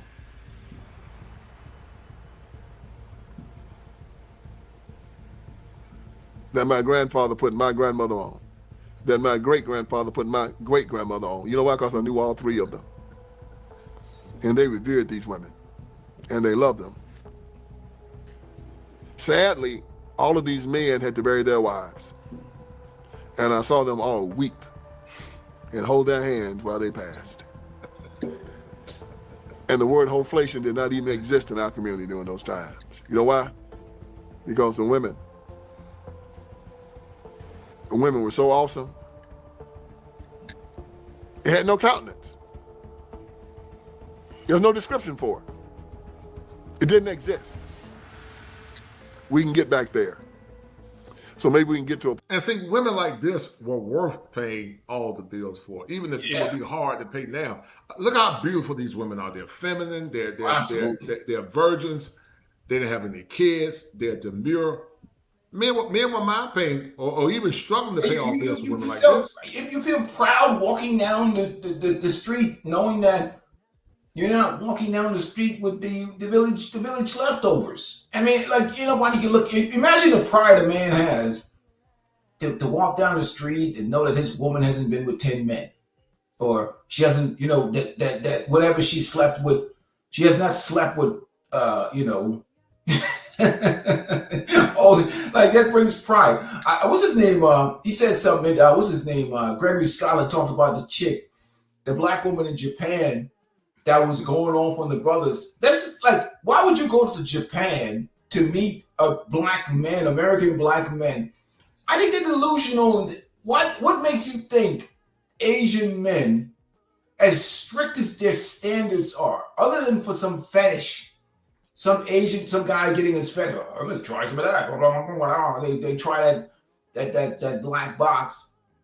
Why would they think that culture, that man can bring home a black woman, or even a black man for many regards, and be accepted in a strict, stringent culture, unlike the undisciplined environment in the community, the communita? Why would you think you can't make it? If a black woman cannot make it in the black community in America, she can't make it anywhere in terms of dating and relationships. She has failed. Yeah, I'm sorry. Yeah. It's unfortunate, man. Let me finish playing this, and then we're gonna end this, man. Women don't understand that their greatest strength is their superpower. Their femininity is their superpower, man. If they would be feminine and be genuine women, that would be it. But it's gonna be it's gonna be some sad men too. But it's gonna be a lot of sad women, man, with all these changes coming, man. It's gonna be a lot. There's real competition, brother. I mean, like, outside of America, they don't have all the government safety and government empowerment. So who you choose as a husband is critical. It's competitive with those women. It's competitive over there. Right. I agree. Let me finish playing this and we're going to end the whole time. Point where we can throw this word away. We have the examples. We need to look to them. Some of these beautiful, elegant old women still exist.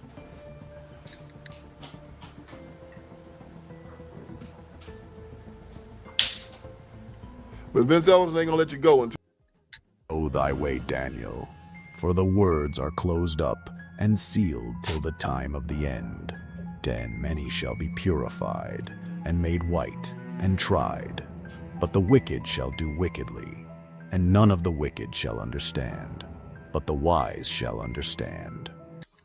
I believe we heading towards the end, man, and it's just a symptom of things to come. But listen, man, thank you for tapping in, man. I'm glad you tapped in, brother. I'm glad you tapped in. I enjoyed the little brief conversation. We're gonna end this stream, man. I'm gonna go eat and look at some football, man. Relax for the rest of the day, man. And I'll talk to you on the back end, brother. You be good, sir. All right, guys. We're gonna end this stream, guys. Thank y'all for tapping in. To everybody that listened and watched.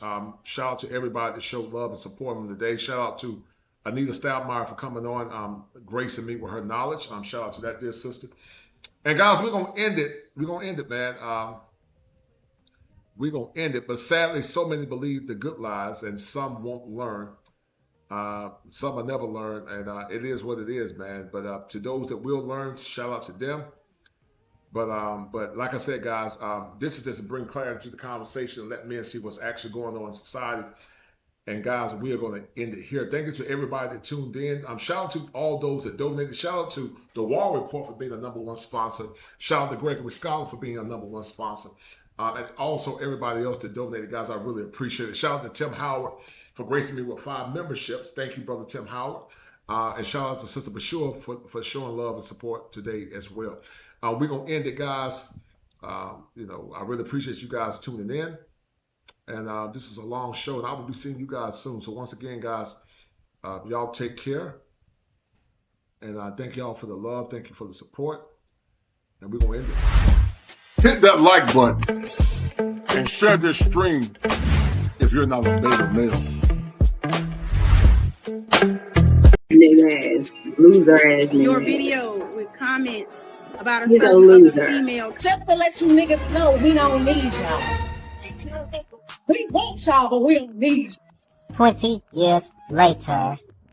Our black men, we want all y'all back.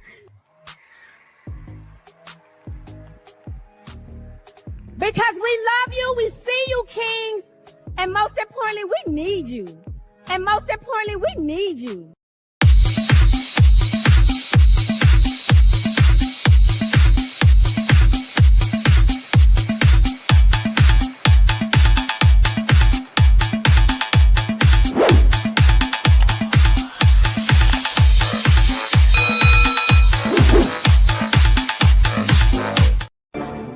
Fire for your mind. Kosher clinician. If it ain't 7, it ain't kosher. Heaven and hell, that's what they told you. Real men put the strap down and we can toss them. Young heads picking back up and young dolphins. This is our culture. Now we talking kosher. Clinician, masculinity issues, absent fathers who miss you, mama drama don't kiss you, all a part of the ritual, this is how they get you, separate the men, women clipping babies pretend to, damn, lovers, haters acting like vultures, if it ain't 7 it ain't kosher, if it ain't kosher ain't right, gotta divorce us, if it ain't 7 it ain't kosher, if it ain't kosher ain't right, gotta divorce us, if it ain't 7 it ain't kosher, if it ain't kosher ain't right, gotta divorce us. This is kosher condition. 7 wonders, the whole world gotta listen. This is kosher condition. 7 wonders, the whole world gotta listen. This is kosher condition. 7 wonders, the whole world gotta listen. This is kosher condition. 7 wonders, the whole world